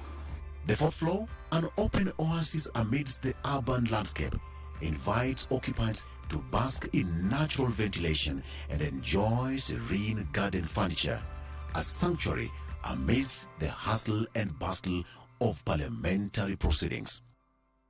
Health club facilities and expansive dining spaces occupy the subsequent floors, each meticulously designed to foster productivity, wellness, and collaboration. Additionally, Bunge Towers boasts a host of essential services, including air conditioning, building maintenance units, and robust fire suppression systems, ensuring the safety and comfort of all occupants. What I'm really proud of as an engineer for this particular facility is that we've embraced green building. Green building in terms of energy efficient systems. We've done the building maintenance, building management systems to actually monitor all operations of the electrical and mechanical equipment. 2, we've embraced the installation of energy saving light fittings, LED fittings. We've also installed motion sensor operated lighting systems in all the common areas, including the parking spaces and offices. We've also done solar water heating. We've also done harvesting of stormwater, which is harvested, stored in a tanks, treated, and reused in our installations. Moreover, accessibility features such as wheelchair ramps and dedicated VIP circulation areas underscore Bunge Tower's commitment to inclusivity and equal opportunity for all. Additionally, an underground vehicular and pedestrian tunnel connects the chambers to the MP's offices at Bunge Towers. This strategic addition minimizes the risk of accidents while crossing the road, prioritizing the safety of all occupants and visitors alike. Open to all, this tunnel exemplifies our dedication to fostering a secure and accessible environment for everyone. The vision for Bunge Towers, a fostering symbol of democracy, standing 27 stories tall, was ambitious but faced numerous challenges along the way. From a necessity to revise the initial designs to accommodate the bicameral parliament, inadequate budgetary allocation, litigation at procurement stage, the long arbitration process, unexpected engineering complications at the beginning of the construction, to disputes over delay of payments leading to additional constructual penalty costs, and claims occasioned by extensions of time, the project encountered its fair share of obstacles. The project was managed by the State Department of Public Works. Major challenges were contractual issues. The circular unit project, where one contractor was procured to do the main works, the general works. That is China Jiangxi International. And that building comprises so many specialist works, both electrical engineering works and mechanical engineering works. Now, each of those works were contracted to various specialist contractors in each and every trade. In total, there were 13. Now, harmonizing those 13 subcontracts, all of them signed contracts with the main contractor to be managed by him.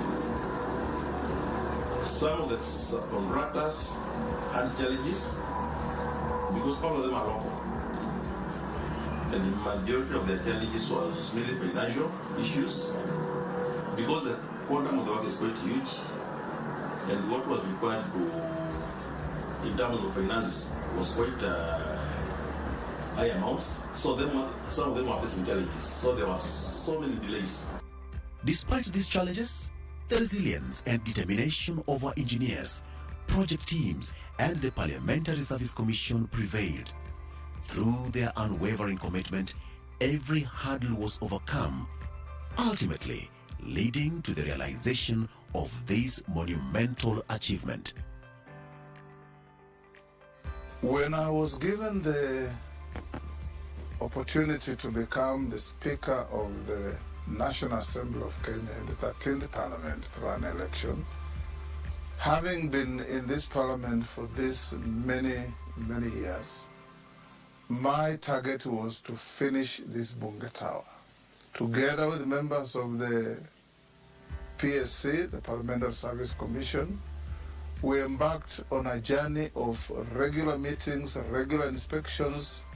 We had some contractors and subcontractors who had moved out of sight. We called them back, and we assigned our commissioner responsible for security and development, Commissioner Patrick Macau, member from Mavoko, a continuous engagement, hands-on, with his committee, and has been reporting back to commission meetings weekly. I personally have been visiting the building, sometimes incognito, sometimes openly with commissioners, to ensure that things are done properly. We have not seen a speaker before who keeps us on our toes on one thing every day: complete the building, complete the building. We want our members to occupy this building. We want to reduce the public spending that is in hotels. I would want to specifically thank the chairman, who is Right Honorable Speaker Wetangula, for really putting everything aside and giving a priority to the Bunge Tower. This is one of the towers. This is one of the projects that has been a white elephant for long. And the push that he has done to an extent that we are now handing over by this Friday, giving room to the members now to be able to transact their business in a in a conducive environment is one of the biggest achievements that we can say as a commission we've achieved. So I'm one of the, and I know even our staffs are also happy because this is something that has been lying for long. So we are so much delighted and we know things will change. On an average sitting day, Parliament welcomes approximately 5,000 visitors, a testament to its significance as a center of democratic engagement and public discourse. Recognizing the Parliament's importance of ensuring the safety and security of all individuals within Bunge Towers, the Parliamentary Service Commission has implemented comprehensive security measures. Speaker Justin Muturi, who in the 4th and 5th Commission championed this project through its challenges, alongside dedicated commissioners and staff members, deserves our recognition. Of most significance is the notable transition between leaders who focused on the bigger vision of the institution of Parliament and have ensured continuity of building a people-centered Parliament. In my reasonably long play in the politics of this country, I've seen whether it's at county level, at national level, many players, when they come to the office, they look for new projects for reasons best known to themselves and quite abandon projects started by their predecessors. That's why the country is littered with stalled projects, white elephant projects, and so on. When I came into this office, one of the handing over notes from my predecessor, Speaker Muturi, now Attorney General, was a highlighted challenge on the Bunge Tower and the CPST construction in Karen. I have, in my tenure, not conceived or started any new project, and I've told the commissioners we shall not do so until these major projects are done, because these are projects that have got a direct bearing on the performance of our members, have a direct bearing on the image of Parliament, and have a direct bearing on the office of the Speaker, past, present, and future. We must acknowledge the journey that brought us to this moment, a journey marked by challenges and obstacles.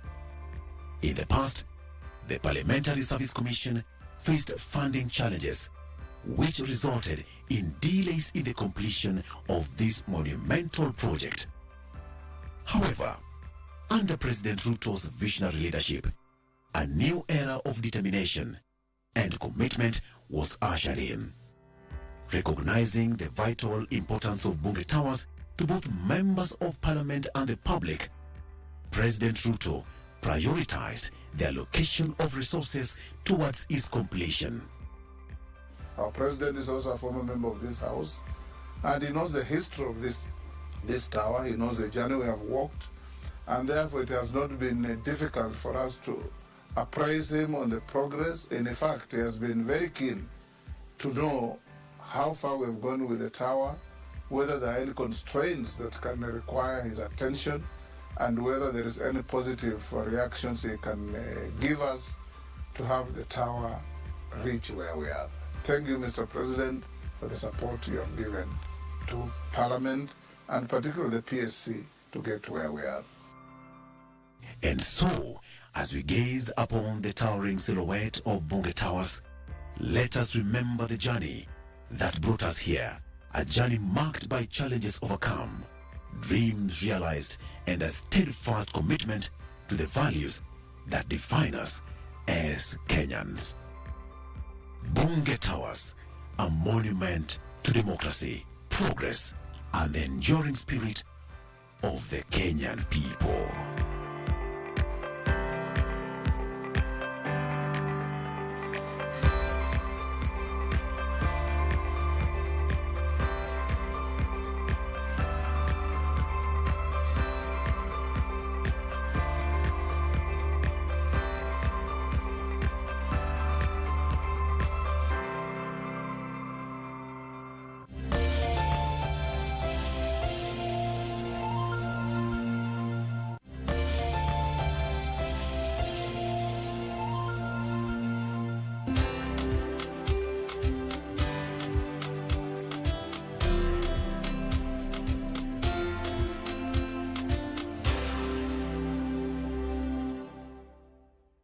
kupata msubiri Mungu kama sikiza tune yako, bonyeza *812 *501#. Kijana kanipigia simu amejawa na huzuni, amefadhaika yuhoi. Nikamuuliza kunani? Japo nimetia jitihada za mtu wa kujenga nyumba kwa mate, nikaongeza kumcha Mungu, sifanikiwi. Naishi kama lofa mlala hoi, kabwela wa madomo. Kupata msubiri Mungu kama sikiza tune, bonyeza *812 *501#. *812 *501#. Kenya Broadcasting Corporation is Kenya's